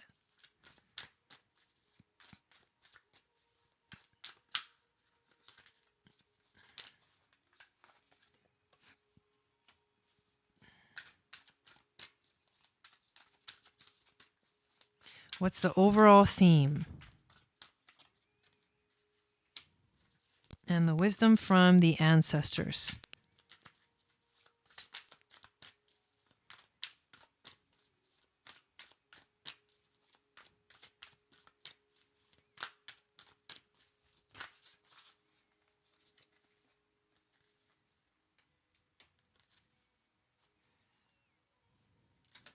Oops.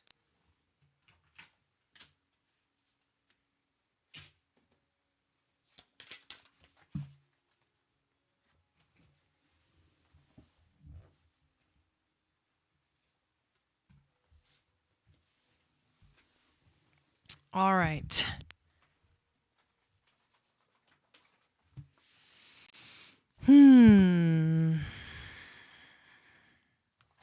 So the first card that we get is the Six of Wands.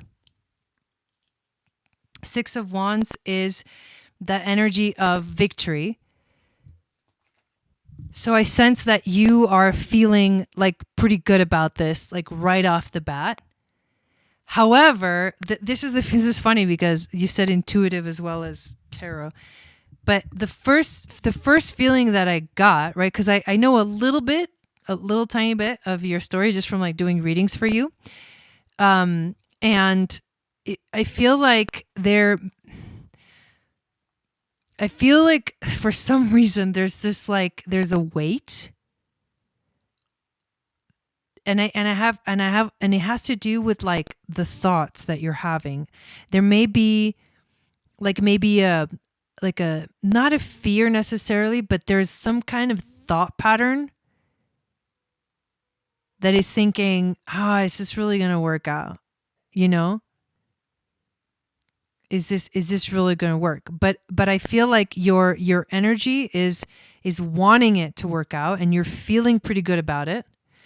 So it's dealing with the internal thoughts. And the reason why I say thoughts or thought pattern is because you do get two sword cards right after this.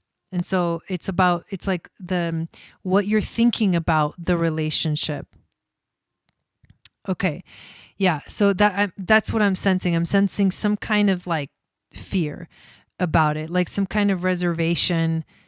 And it could be because of your past. It could be, but there's something that so the thing that I'm trying to communicate is that you have to work through that before you can really give into any relationship.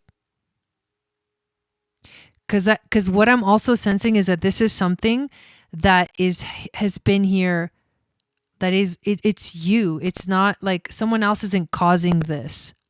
This comes from within, and it's something that has to be like worked through, figured out, processed from within. This is you. In order for like, yeah, it's just, I feel like it's just like an internal fear that it's like it kind of gets in the way of relationships for you in general, and it's coming back right now. Because that's what I'm feeling, like the heaviness of it. So you're excited about it and you're feeling like, okay, this could work. This could work. This feels good so far. But some part of you is like being reserved about it. So it could feel like maybe the excitement about it is just because we get excited when we meet someone new, and it's like, and we're into it, and it feels like it's moving in the right direction. But at the same time, there's like that little voice in the back of our head. That's what you got to deal with. I have noticed the pattern, and I know this is a chance. Yeah, of course. Yeah, totally. So the sword card that you get is actually, it's the Six of Swords. Wow, this is powerful. So this is the challenge position. And the Six of Swords can be a moment of transition. It can be a moment of exiting and a moment of moving beyond. So your message, your challenge is to move beyond this, to move beyond that feeling that holds you back from like allowing things to unfold. Like it's because when our shadow patterns or belief systems, that when they're present like that, they take over our lives. As much as we want to like understand and like logically understand the process of how shadows work and all that stuff. And once we've been on the path for a long time and we understand like, well, we're going through these things and we're releasing a lot, but somehow something is still there that like, okay, it's like, clear it out, move beyond it. It's time to exit. It's time to exit this type of pattern that makes you like that literally holds you back. What is the overall theme? The Four of Swords. You need to take a moment to reflect on what's really going on. You may need to do your own, type of withdrawing, like gently, but not. This isn't an aggressive thing. It's an internal reflection that needs to happen. Contemplation, reflection, like relax, literally relaxation. Take some time off for yourself to think about it and like really process it, because the ancestors came through with two cards came in. The first one was the shadow work and the full moon energy right behind her. So this full moon, because it is a full moon in Libra, it will give you an opportunity. It'll bring this up. Hence why you're here. You're getting a reading. It's coming up. It's like you're wanting clarity about it. That's good. So this full moon in Libra, meaning all about relationships, is an opportunity for you to process and go into this shadow work. But on the other side is, and this is so beautiful, is the Queen of Wands. But in this specific deck, it looks like the night and the daytime. So it's moving from the darkness to the light, from the darkness to the light, from the moon to the sun. The moon being the internal emotional work, the sun being when the sun comes out, a new day dawns. This is a new day. This is not an old relationship. This is you. If you bring in the same frequency that you had in your past relationships, you'll ruin this one too. Not that you ruined your last one, but that's the gift. And relationships are the things that bring up the most karma, because they are opportunities for growth. And it doesn't even have to do with someone else. It's you that does the growing. It's you that does the changing, because we recognize that everything that's outside is a reflection of what's inside. So it's time to move beyond this.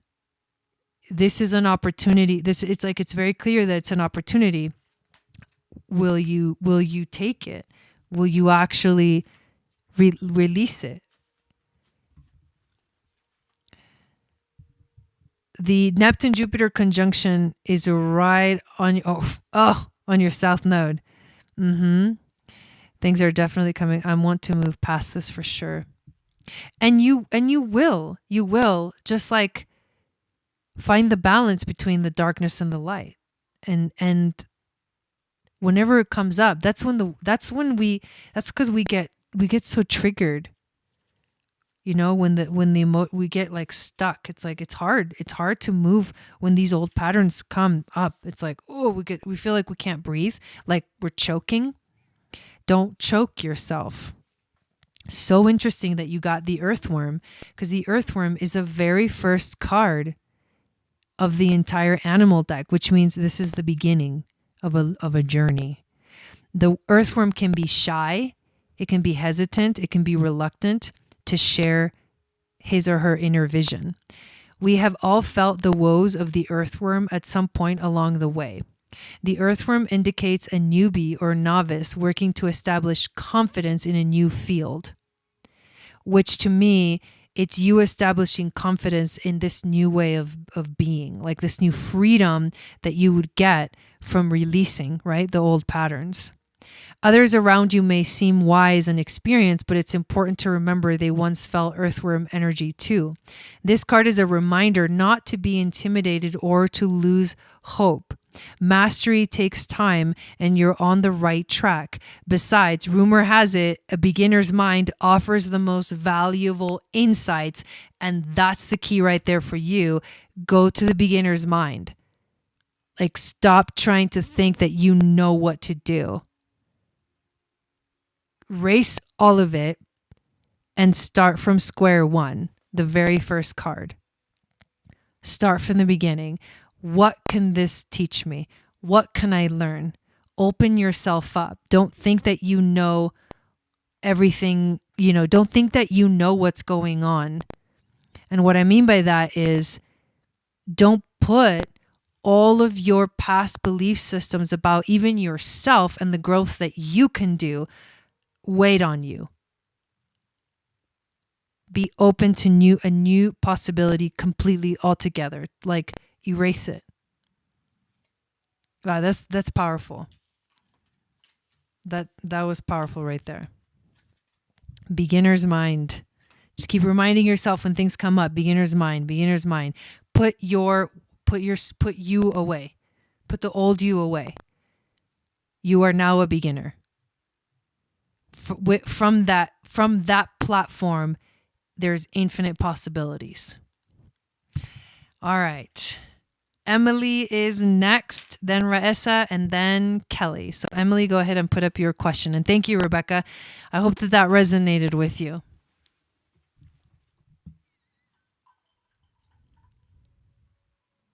You're welcome. I feel an exciting, I feel a release from that. Like I feel your like sense of hope. Like it was heavy in the beginning and then okay, I can just like ease up on this tension. The tension has released a little bit. Just I can feel it just from you getting that message.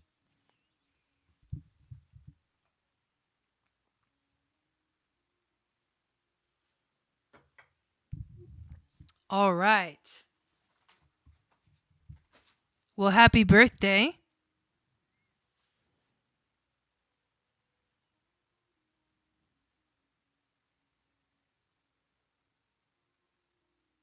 So yeah, so could I get this from an astrological? Yeah, so I need your birth date, time, and location.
Okay.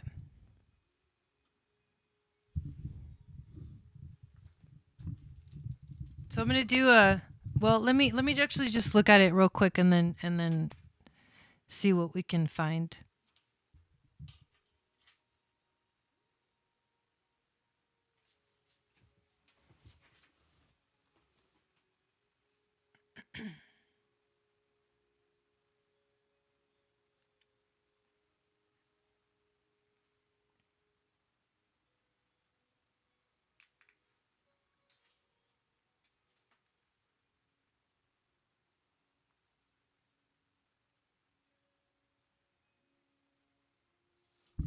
All right, if you want to focus on next year, let's do a progress chart. A progress chart reading so you can understand what is going to be going on for the next year in your progress chart.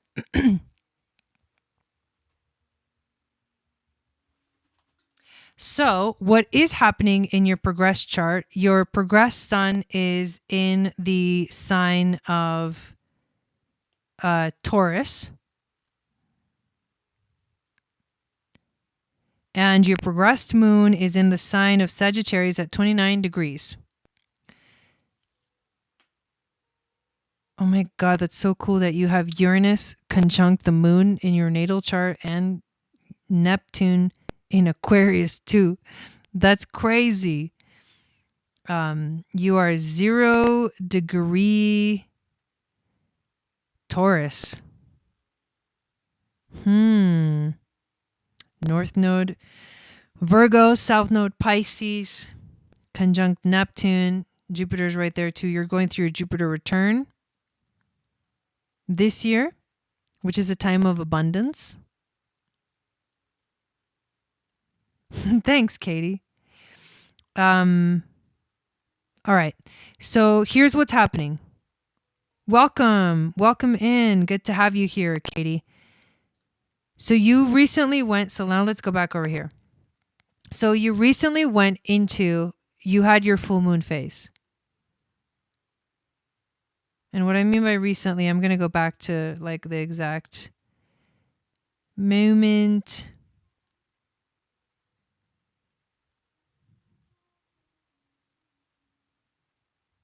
So 2019, so a couple years ago, a few years ago, you went through the full moon in Scorpio in your chart, which was also conjunct your Chiron.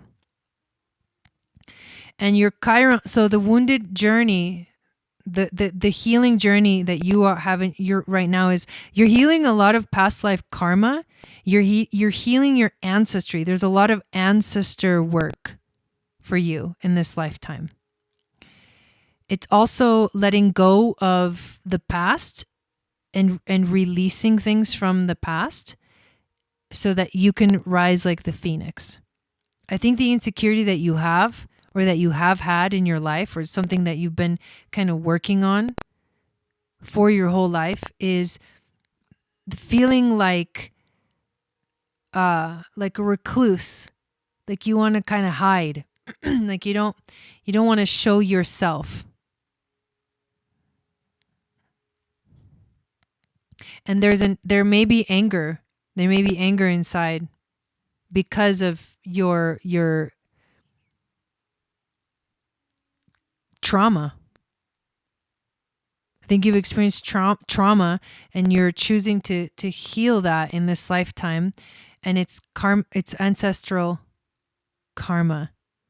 Yeah, ancestral DNA. Like you're doing a lot of ancestral DNA healing this lifetime. And that full moon that happened in 2019 was an intense revelation and culmination of that journey that technically started 14 years before that. It was the culmination of what happened 14 years before, which I can look at it here real quick.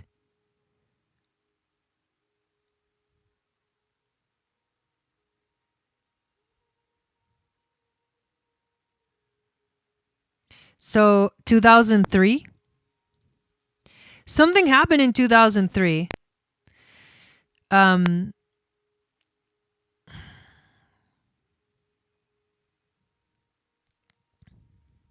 So you were born in 98, 99, 2001, 2, 3. So you were 5 years old when you had your new moon phase.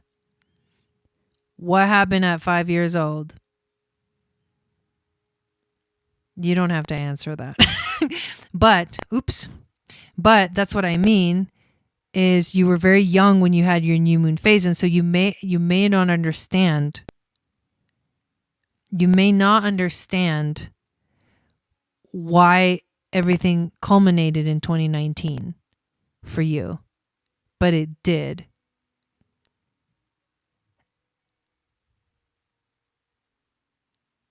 Okay. So things changed dramatically. Yeah, that's what I'm saying. It's like you're too little, to like remember like deep life things. But something happened, something started then, and it could have been that like there's a soul contract with your sister, and then she was born, she came into this world, and it's a ancestral connection. Like, what is your relationship with your sister like? For example, would be one thing to ask. What has it been like so far? But something happened. And what's going on now is that you have since then you're really just letting go. You're not supposed to do anything or try very hard. what you have to do right now is just relax, because after the full moon phase, things shift. Now, your energy has been in the energy of Sagittarius. Your progressed moon has been in the energy of Sagittarius for a while, which means it's a wild time. It's like new adventures, new things. It's a very deep, it's a connection to the occult. It's the mysteries of the universe. It's the desire to know what's beyond this life. You want to go further. And that's the energy that you've been in so far. However, that's going to change very soon, because right now your progressed moon is at 29 degrees of Sagittarius, which means it's about to enter into the sign of Capricorn. And that's going to happen April 24th. So you're going to feel a big shift on April 24th. And the focus is now going to be on more structure in your life. You're going to release that need for the wild ride, and you're going to step into structure, maybe focus more on business, focus more on being present, because this is happening in your 6th house. Focus more on your daily life, your schedule, becoming more responsible. This year, you're going to learn to become more responsible. That's what you're going to experience. And that is going to be going on for all of this next year. And you're going to feel that energy very strongly.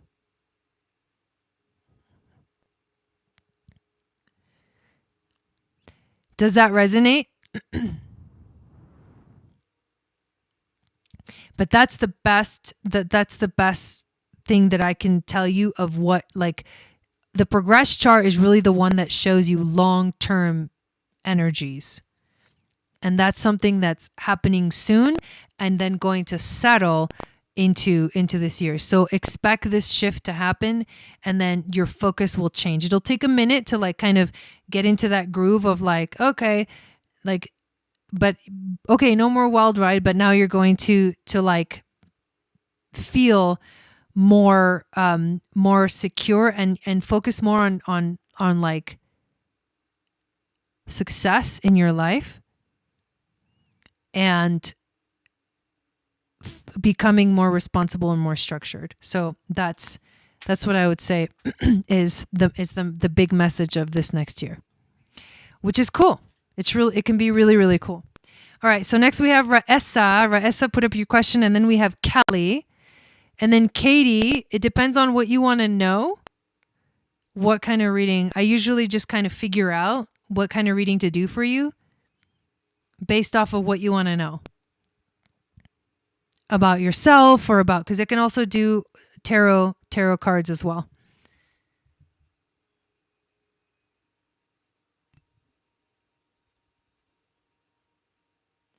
The ancestral healing feels accurate as well. And my oldest sister has been talking about going into business together. Ooh, interesting. Interesting. That's very, very cool.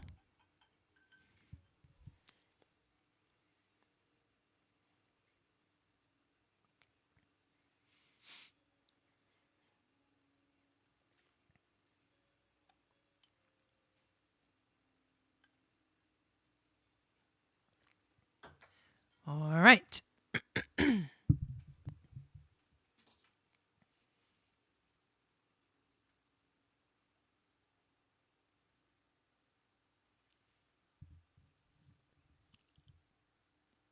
So I would say definitely do the astrology reading, and then once I look at it, I'll figure out which reading to do.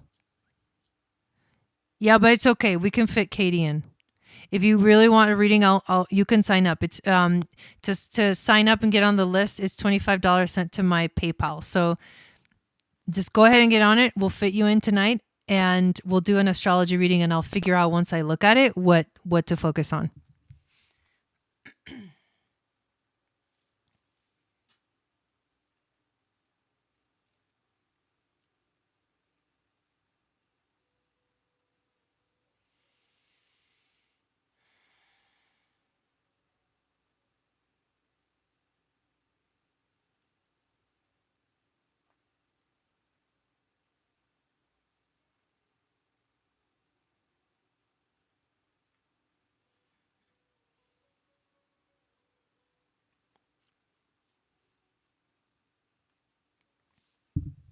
Oh, Dawn. Well, whatever. You too, Dawn. Get on it.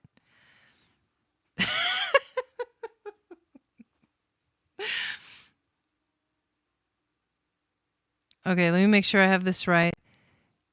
5:31:91, 3:45 p.m.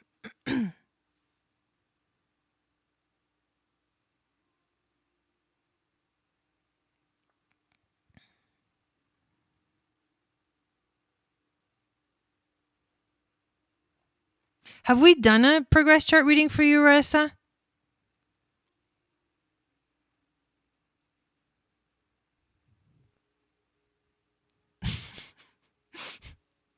Have we done I'm curious as to if we've ever looked at it before.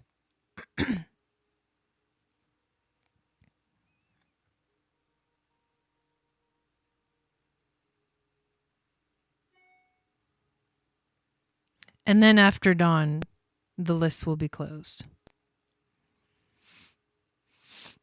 Because then we'll be here all night. Okay.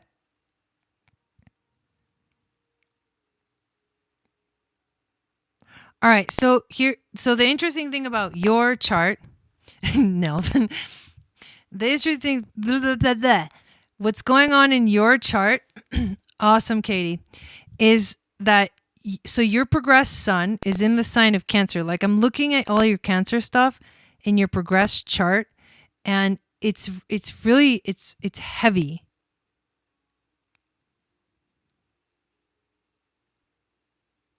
It's like a lot of Cancer. Like you've got progressed sun in Cancer.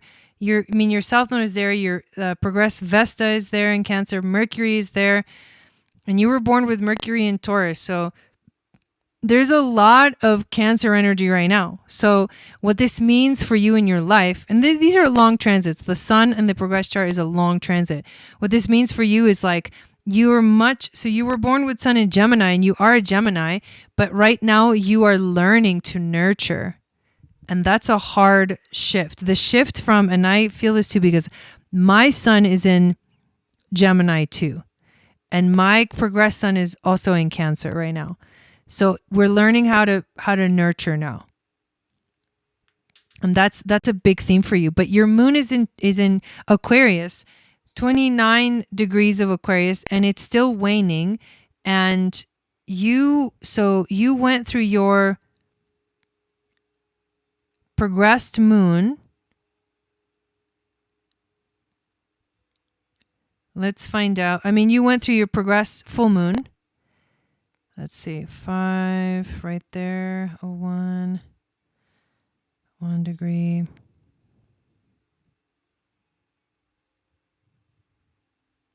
So in 2017, you had your full moon phase. So in 2017 was when you had the experience of like a culminating energy, something really intense happened. And obviously it was like the last 14 years were coming to like fruition, you know, and whether you were aware of that or not, you went through a process where things really intensified in your life. And since then, life has been about like relaxing and like letting go of that intensity. Like the next 14 years after the full moon is like, just get ready for the next new moon cycle. Of course, 14 years is a long time, not from the perspective of your soul, but you are now in that process of like, and that full moon in Capricorn could have very much had to do with business, career, like structures in your life, you dealing with authority, success, your desire to find your life path, your life's worth. Those are big themes.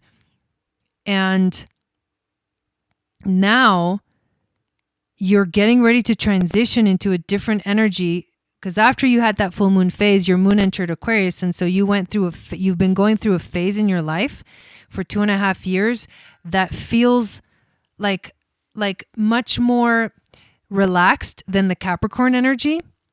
when the moon was in Capricorn, but also unique.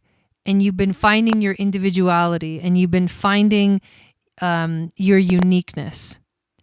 And you've been focusing more on like maybe friends and acquaintances, and expanding your networks of people who you know. You've been changing your worldview or focusing on how you see the world. And so the moon is about to transition literally in like a few days. On Sunday, your moon is going to enter the sign of Pisces. So what another synchronicity is that like Nelly has her moon in Pisces right now. And this is a 2.5 year cycle of the moon at the last sign of the zodiac. So for the next 2.5 years, starting Sunday, you'll feel this. You're probably already feeling it, but you'll feel this full moon is a big deal, because the next day you start a new cycle, and we are moving into the eclipses, which is a 6-month cycle. So you're going to begin a spiritual journey, the putting together, putting it all together, understanding yourself at a deeper level, having a spiritual breakthrough, a spiritual awakening, your intuition getting stronger, you waking up and understanding like your psychic abilities. But also it can feel like a very deep dive that can feel uncomfortable if we're not, ready for the deep dive. So it's discovering yourself, discovering your spirituality, your divinity, your connection. All of that is the next phase that you are moving into, like literally on Sunday.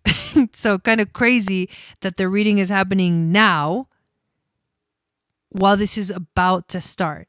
And it's going to start in your 5th house. So this is also about discovering your creativity and your passion and your joy and your happiness through your spirituality. Yeah. Yeah, because that's in Pisces. So you're feeling like the Pisces is coming, It's beautiful. I think it's beautiful. And the moon in Cancer, the moon in Pisces is also going to be making a trine to your progressed sun, which is a harmonious energy. So there's going to be like a grand trine between your progressed sun, moon, and Pluto. Excuse me. So wow, and you have South Node right there in Cancer too. So this is going to be a big deal. This is going to be a powerful 2.5 years. Deep, like a lot of water energy, a lot of water. So emotional, but understanding how to nurture yourself, how to nurture others, understanding your power, your intuition, your everything. It's going to be really powerful. Thank you. Really powerful. I love that. But I hope that this resonated with you, and get ready, because I think it's going to be an exciting time. All right. Next we have Kelly. And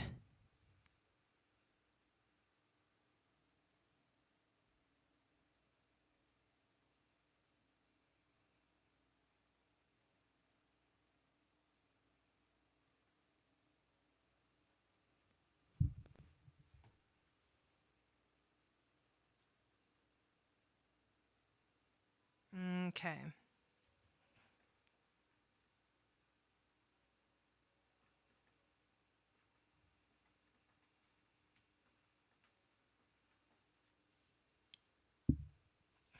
You're welcome. You're welcome. So we have Kelly and then Katie. And I didn't see you get on the list yet, Dawn.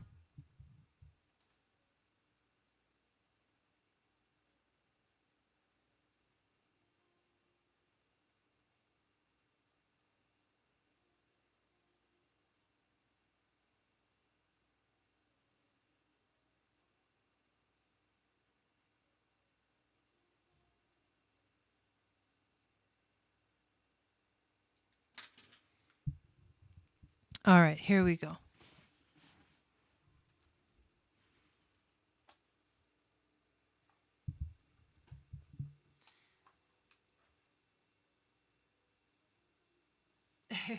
Okay, here we go. Let's enter the information in.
Holy shit. Like this is crazy. Like everyone, every progress chart reading that we've had today has been like around the full moon progress chart, progress moon, or like right after it or coming up to it. Like that's crazy. Every single one. And we are having this full moon energy. So I'm like, what?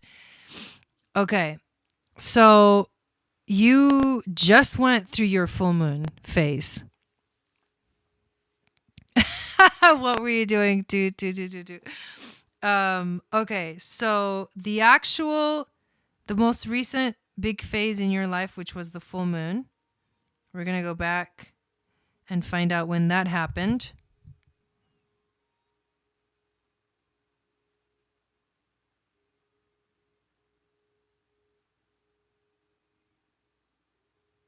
Okay, so your progress full moon happened in February. And it's the culmination of the last 14 years. So what was going on 14 years before that?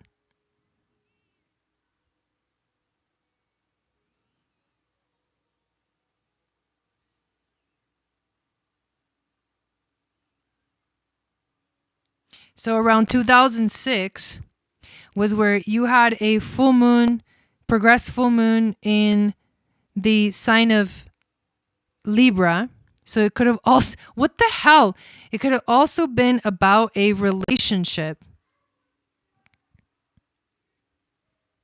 That's crazy. But then between then and now, your sun actually entered into Scorpio. So the full moon actually happened in the sign of Taurus in February. Contemplating my life and all my deepest, darkest secrets in solitude. She was bringing heaven to earth. So that's what you've been going through. This year has been a year of like, whoa, like things just kind of exploded. You came into a moment where, and it was in Taurus. Yeah, I think so, Nelly. Yeah, exactly. Yeah. It's happening for a reason, for sure.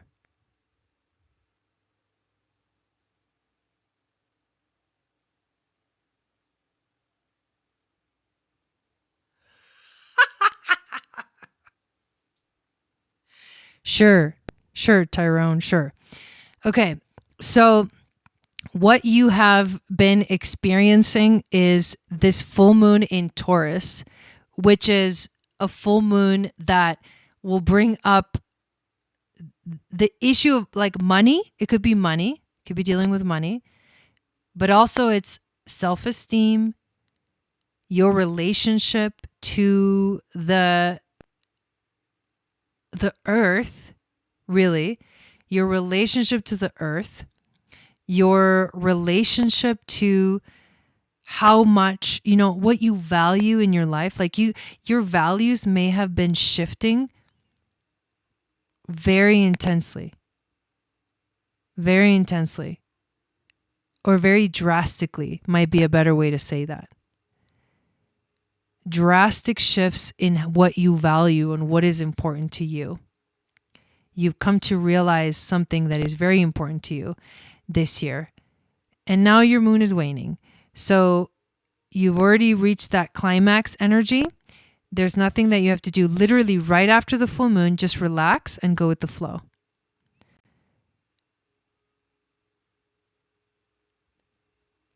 Just relax and go with the flow. That's the best advice that I can give you. And when the moon changes energy, it'll be in January of 2023 when it's going to move into Gemini. So it's going to leave this Taurus energy, like that the big full moon energy in Taurus is going to shift. And now you're going to enter into Gemini, and the curiosity will start to come alive for you. From 06 to 2020, I was basically in a relationship the whole time. Since then, I've been single since 2020. Ooh. Interesting. So it was a phase that ended. Wow. It's right, and it's already now. You've been relaxing since you had that full moon phase in your chart. What did I say? 2019? I can't remember now. It's all like mixed and mashing in my head. This is a cycle that lasts like years. You don't try to like, this is not a time to start like new huge things in your life. This is a time to let go and release. Yeah. Release everything that came to culmination. And when the moon enters Gemini, you'll change the energy. So in 2023, it'll shift. You'll be like, oh, okay, let's do something different now. Let's get curious about something. Let's go learn something. Let's go, like it's mutable energy, Gemini. So it's like you get more flexible. You're like, okay, I'm ready to like, now that might be a time to like, let yourself explore a little bit more. But these are like undercurrents, energetic undercurrents that are going on in our lives. The progressed chart is the like big themes. So you're going to have a lot of ups and downs in life with all the other astrology and the transits throughout the years, but the progressed chart tells you the fundamental energy underlying everything, so that you understand what's happening. But in these mini readings, obviously, like we can go a lot deeper into all of these progress chart stuff. But in the mini reading, I focus on what phase are you in right now. Yeah. So hopefully that resonated with you.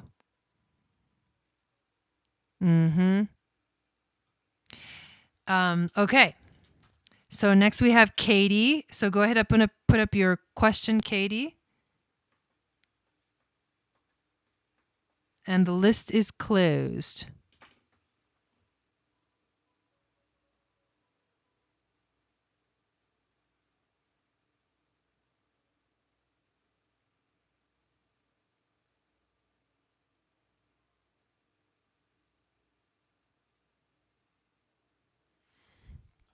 All right.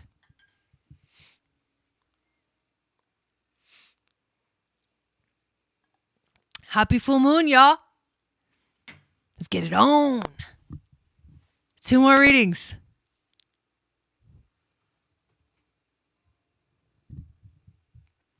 All right, let's see what Katie wants. So put up your information, and then we'll pull up your chart.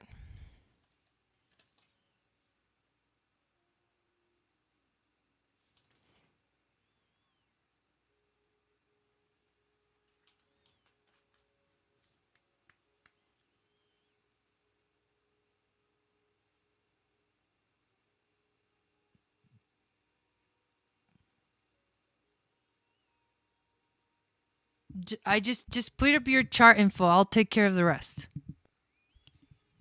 Yeah, I got it, Don.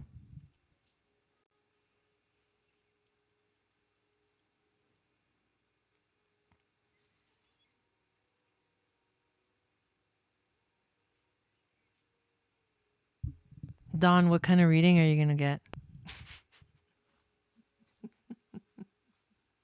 I want to mentally prepare.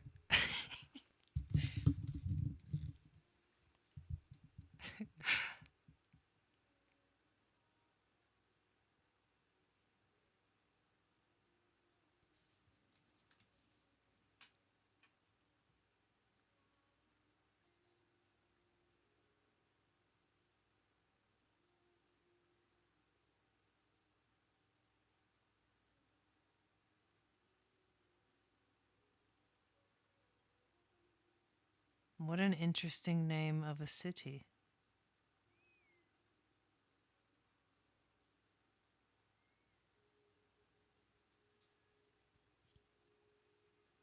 Ah, get out of here, Dawn. No, I'm just kidding. The Gem Cafe. Wait, what? Oh, that's in Malibu. Malibu. Oh, okay, okay. All right, that's cool. Okay, I'm excited about it. All right, here we go. 11, 7:90, 10:20 p.m.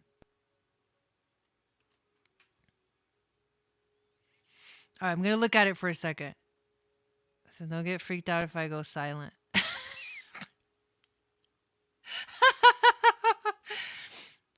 Oh my God, Nelly.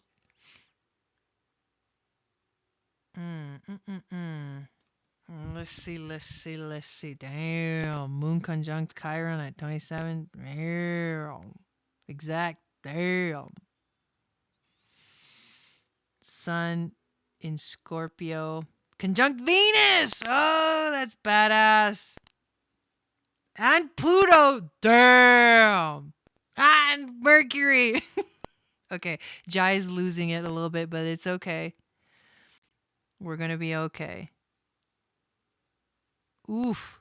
Saturn in Capricorn. Tell me about 2020. How was 2020, Zog? Has your Saturn returned? Ellie. How was your Saturn return in 2020? Damn. That Saturn, dude, you've had it rough. You've had it rough, okay? The first thing I'll say is like, just take a moment, take a bow.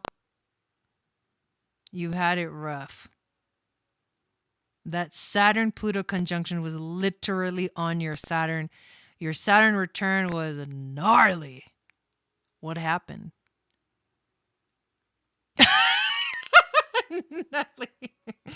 What happened in 2020? I really want to know. What fell? What fell apart in your life?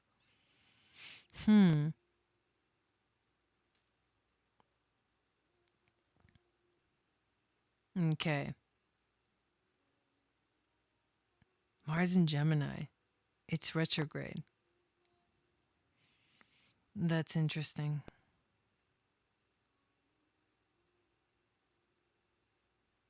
Spill the tea. Literally. Yeah, literally. Okay. Let's explore a little bit more.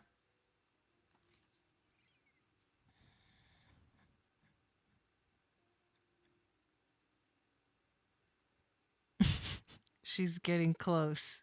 Her voices are a whole lot. You're like too many to even count. Okay.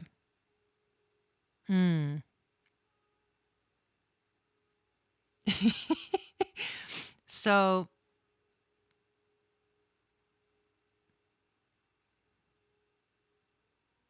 damn. Okay, sorry. I'm gonna stop now and just relax here for a second.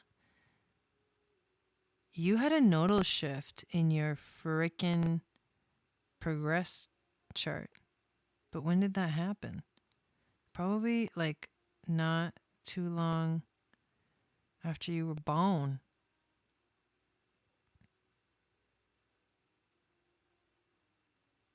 We're going to figure this out. This is wild. Can you imagine having a nodal shift in your progress chart? All right, let's see. Let's go days. Yeah, I bet. Major tower moments.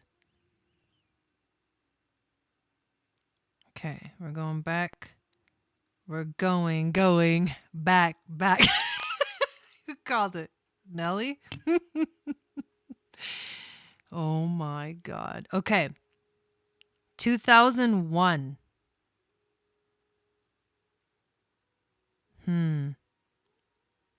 All right. So you were born with the South Node in Leo and the North Node in Aquarius. And that is your destiny, right? So like you're here to like innovate. In essence, like usher in the Aquarian age in a way. You have Aquarian age like vibes in your destiny. See? But your nodes shifted into Capricorn and Cancer in 2001. And so it's almost like you entered, it's like your destiny shifted, or you felt like some kind of an intense shift in 2001. How old were you? 11? Is that right? Or am I tripping balls over here? Or 21? Jai's math is not good. I can't even do simple math. You guys. 90 to 2000 is 10, 11. You were 11. So you were like a bit young to even like realize what was going on, but something shifted. And since then, your nodes have been North Node Capricorn, which means that part of you has shifted to focus on has shifted to focus on like career.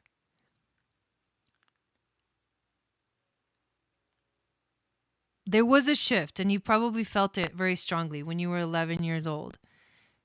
And then it's like, yeah, everything changed. So that's just something to note. But right now, you have your progressed sun in the sign of Sagittarius and your progressed moon in the sign of Virgo. And these are 3 signs apart, which means that right now you are going through the stage called the 3rd quarter moon. Yeah, the 3rd quarter moon. So yeah, right before, yeah, it's the 3rd one. It's right before the new moon. So you're like halfway through, you had your full moon phase and now you're halfway through that.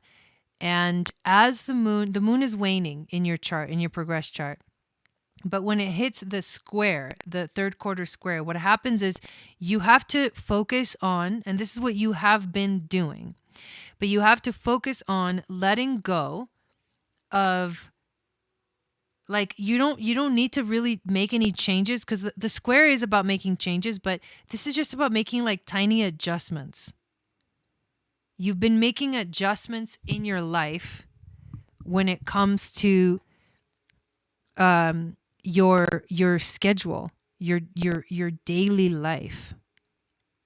A lot of things have been changing. You move at 11. And hopefully she wasn't working at 11. I know, right? I know. But it was like the vision, the vision of the future changed. So here's what's coming. Because the square already changed. Your moon is now at 23 and your sun is at 17. So it means it's a few degrees past the actual square. So the energy is shifting. What's going to start to happen now in your life is it's going to be waning and getting to the point of the balsamic moon. And it's not exact yet. It's going to be a while. But between now, like the next 7-year cycle, is really truly about you letting go of in your life of anything that no longer serves you, so that you can get ready for the next new moon phase. And you have an opportunity here to really focus as an underlying theme in your life of releasing and letting go of anything that no longer serves you. This is really cool to know that it's coming, to know like 7 years before it arrives that it's coming, that there's going to be a moment where you get to start anew. And so this is where you really do, you let go of old relationships, you let go of everything. You're like clearing, you're purging. Of course, it can be really intense, and it's not going to be, you're not going to be purging for 7 years, but it's the underlying theme is you will begin a new powerful cycle. So this is a time where you will be like going through the releasing of all the things, and your moon will be moving through Virgo, which means right now you're in a phase where you feel like a little bit kind of picky about things. You're focusing on the details. You may feel a little neurotic. You may feel a little bit like there's like control, like you're wanting things to be perfect, perfectionism. And you're focusing, so like your job is to focus on being here and being present in your daily life. When the moon enters, it's going to go through Libra and then Scorpio, and then the new moon will be in Sagittarius. So you may like literally move to another country. Don't take me literally on that. But a new freaking life adventure is coming in the next 7 years. And the moon moves through Libra, you'll focus on relationships, letting go of things in the relationship field. And then when it goes through Scorpio, that's going to be kind of dramatic. That's going to be a dramatic karmic release, like a major tower moment. And then when it enters into Sagittarius, it's like, all right, freedom. I've been doing breath work every week, working on letting go something new every week. Nice. And remember, yeah, sifting and sorting. I like that. I feel like I'm never not having to let go of things. And it is a natural process of life, but get comfortable with it. Don't feel like it's a bad thing. Find the comfort through it. Find your grace through it. But right now you got Moon in Virgo, so this is a time to focus on the details of your life. I'm supposed to move to another country in 2 months? Really? What? That's crazy. And is that for sure going to happen?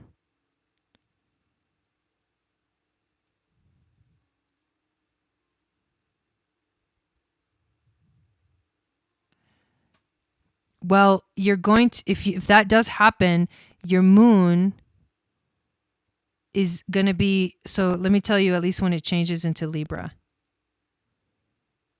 So November, it'll change into Libra.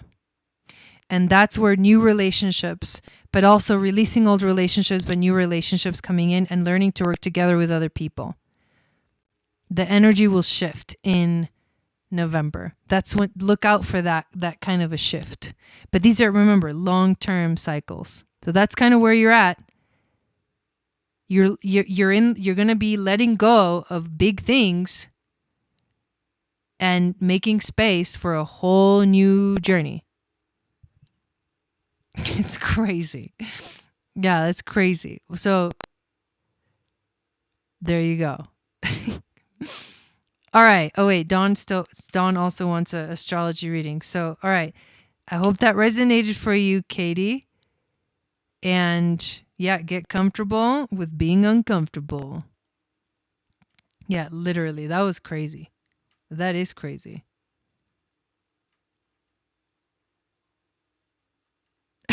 Take it literally. Okay, I'm ready for you, Dawn. And we'll do Darcy next time.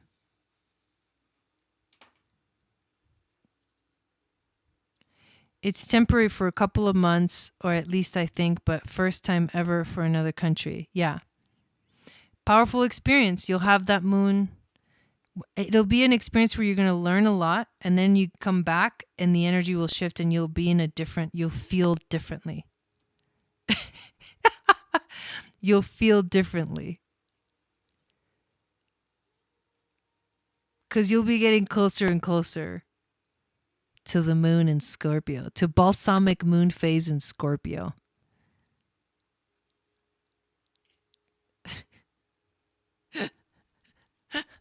To the dark moon phase in Scorpio. I'm not trying to scare you or freak you out, but know that this is a time of release. And so just like I said, just get comfortable with letting go. All right, here we go. Dawn.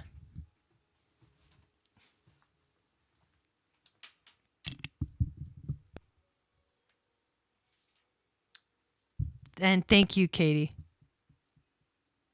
And you're welcome. Okay, let's see this. 12, 10, 64, 11:56 a.m. Woodbury.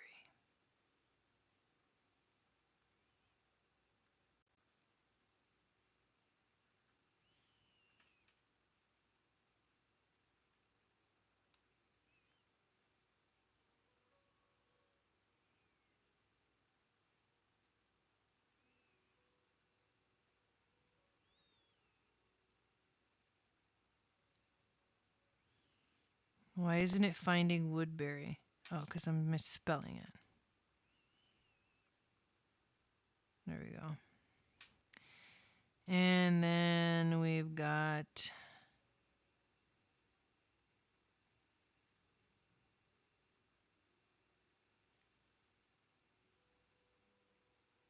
Okay, let's see. With my new shop manager, I am trying out. Will we make a good team and grow the company? Legit big dreams. Okay, cool. Okay, 125, 73. You know what you really want to do is the composite chart for that, but we'll see what we get here.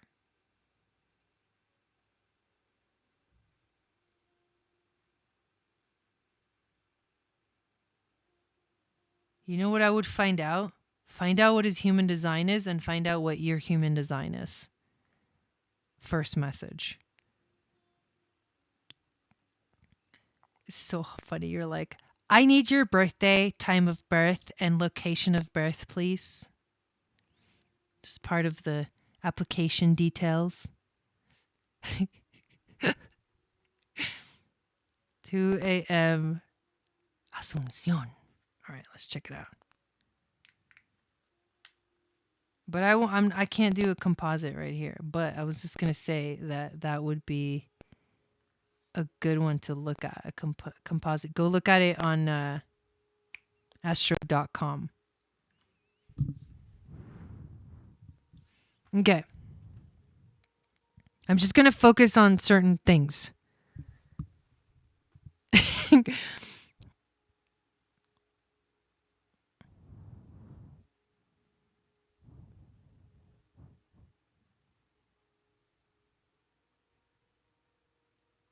Okay, so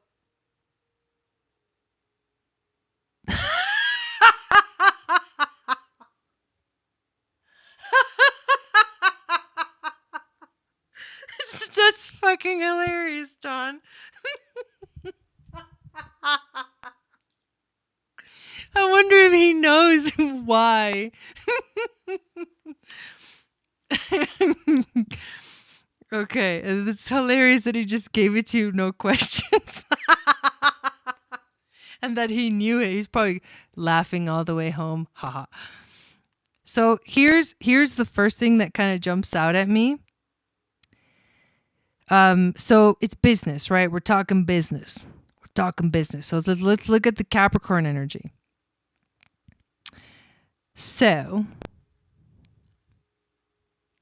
So we've got business, 10th house, business, life path. Yeah, you must know. Business is 10th house. Sharing gifts with the world, worldview, but like also like growing and expanding. Like, because once you have the 10th house, which is business, in the 11th is the networking. It's like really, it can be like the expansion, right?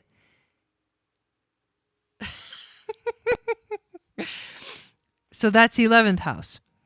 So this is, let's look at this area in your chart, which is where you have the Capricorn.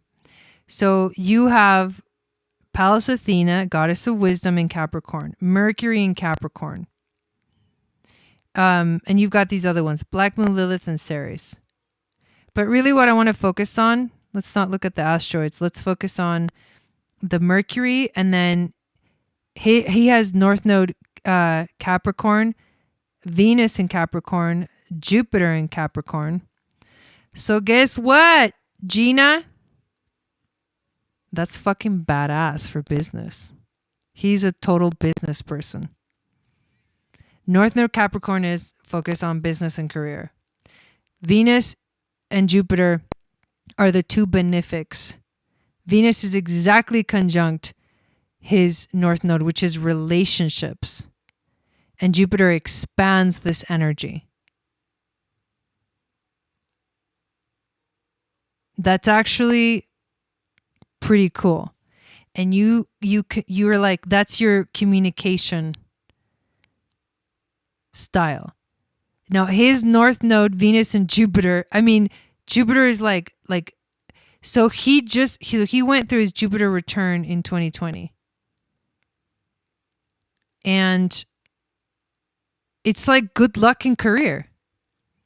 So he has this like energy of good luck in career. So that's actually really, really cool that this is what's happening for you. And you, like, his energy fits in your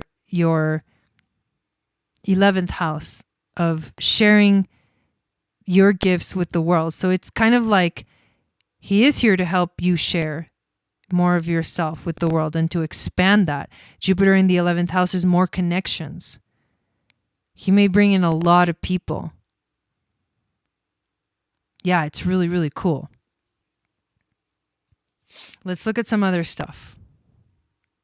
Like how you guys will work together.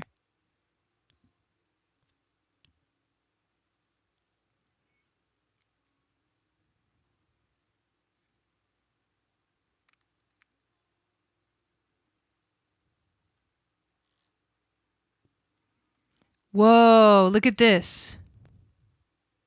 Well, hang on. Where's his rising?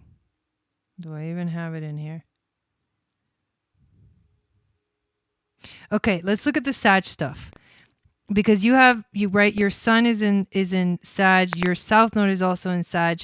He's got Neptune in Sagittarius, he's a Sagittarius rising, and he's got Mars. So let's take a look at like how he's going to take how he's going to take action. And Mars in Sagittarius is, so he's going to be someone who's going to like go do the adventurous thing. Like go take the risks. So you have to trust, because you have South Node in Sag. So you're going to have a fear about it. Yeah, but he's very like outgoing. He's like very outgoing. So that's good energy for business. Where the way that he does things is like, okay, let's do this. Like he may have big ideas, and it will feel a little bit karmic because this is very, very close to your South Node, but it's also conjunct your Sun. So there's a harmonious kind of frequency with the merging energies of the Sag. He's intuitive in this way. So you have to trust his intuition about Sagittarius, meaning his intuition in general about what is coming and what to do next in a way.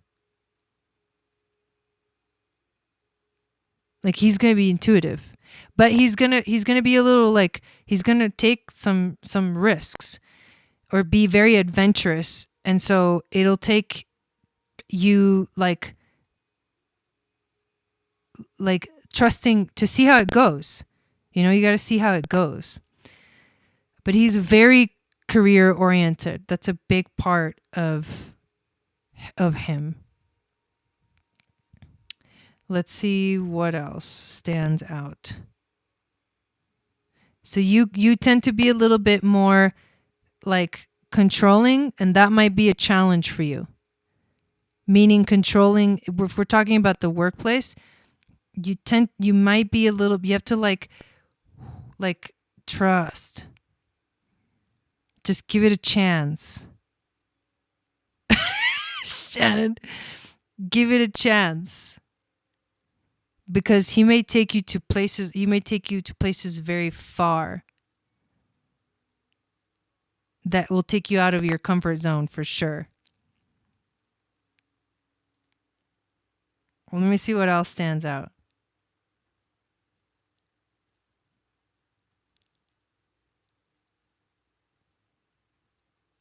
I feel like those are the things that are the important ones to understand about him and then in relationship to you.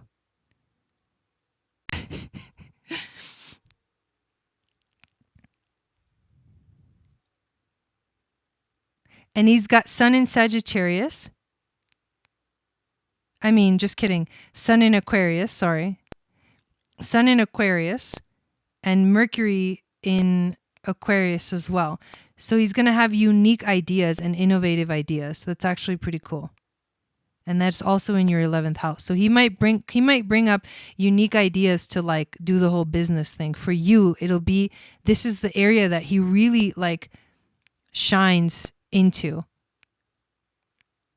So I would feel like this is in terms of what we're looking at, like career stuff, it feels like I feel good energy from this. And the very first thing was that Jupiter, Venus, and North Node in Capricorn. I'm feeling like it's a good thing. Plus your Jupiters are trining. That's good. That's really good. So, good luck.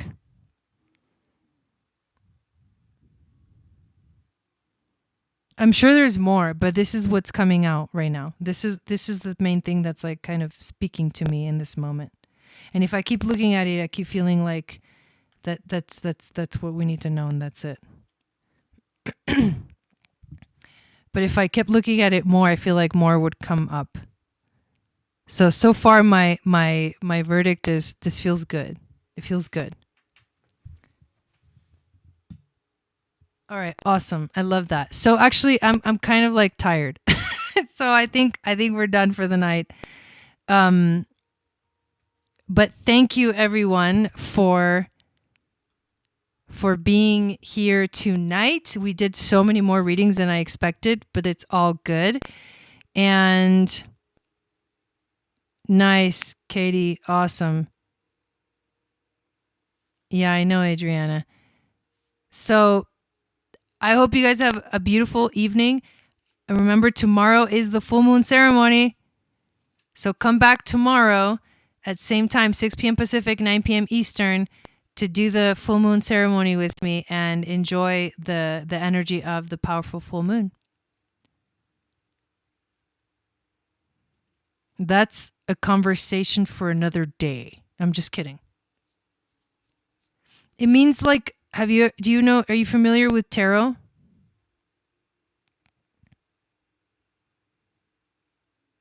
Yay, I know. This just ends up being a very learning experience, a very much learning experience for everyone. So what I'll say about the balsamic moon in Scorpio, it tends to be like a tower moment, which means this is why I didn't want to say it, because I don't want to scare you. Life falls apart because you have to get ready for a new life. So, Tower card. The Tower card. All right. Love you guys. I'll see you tomorrow. Peace.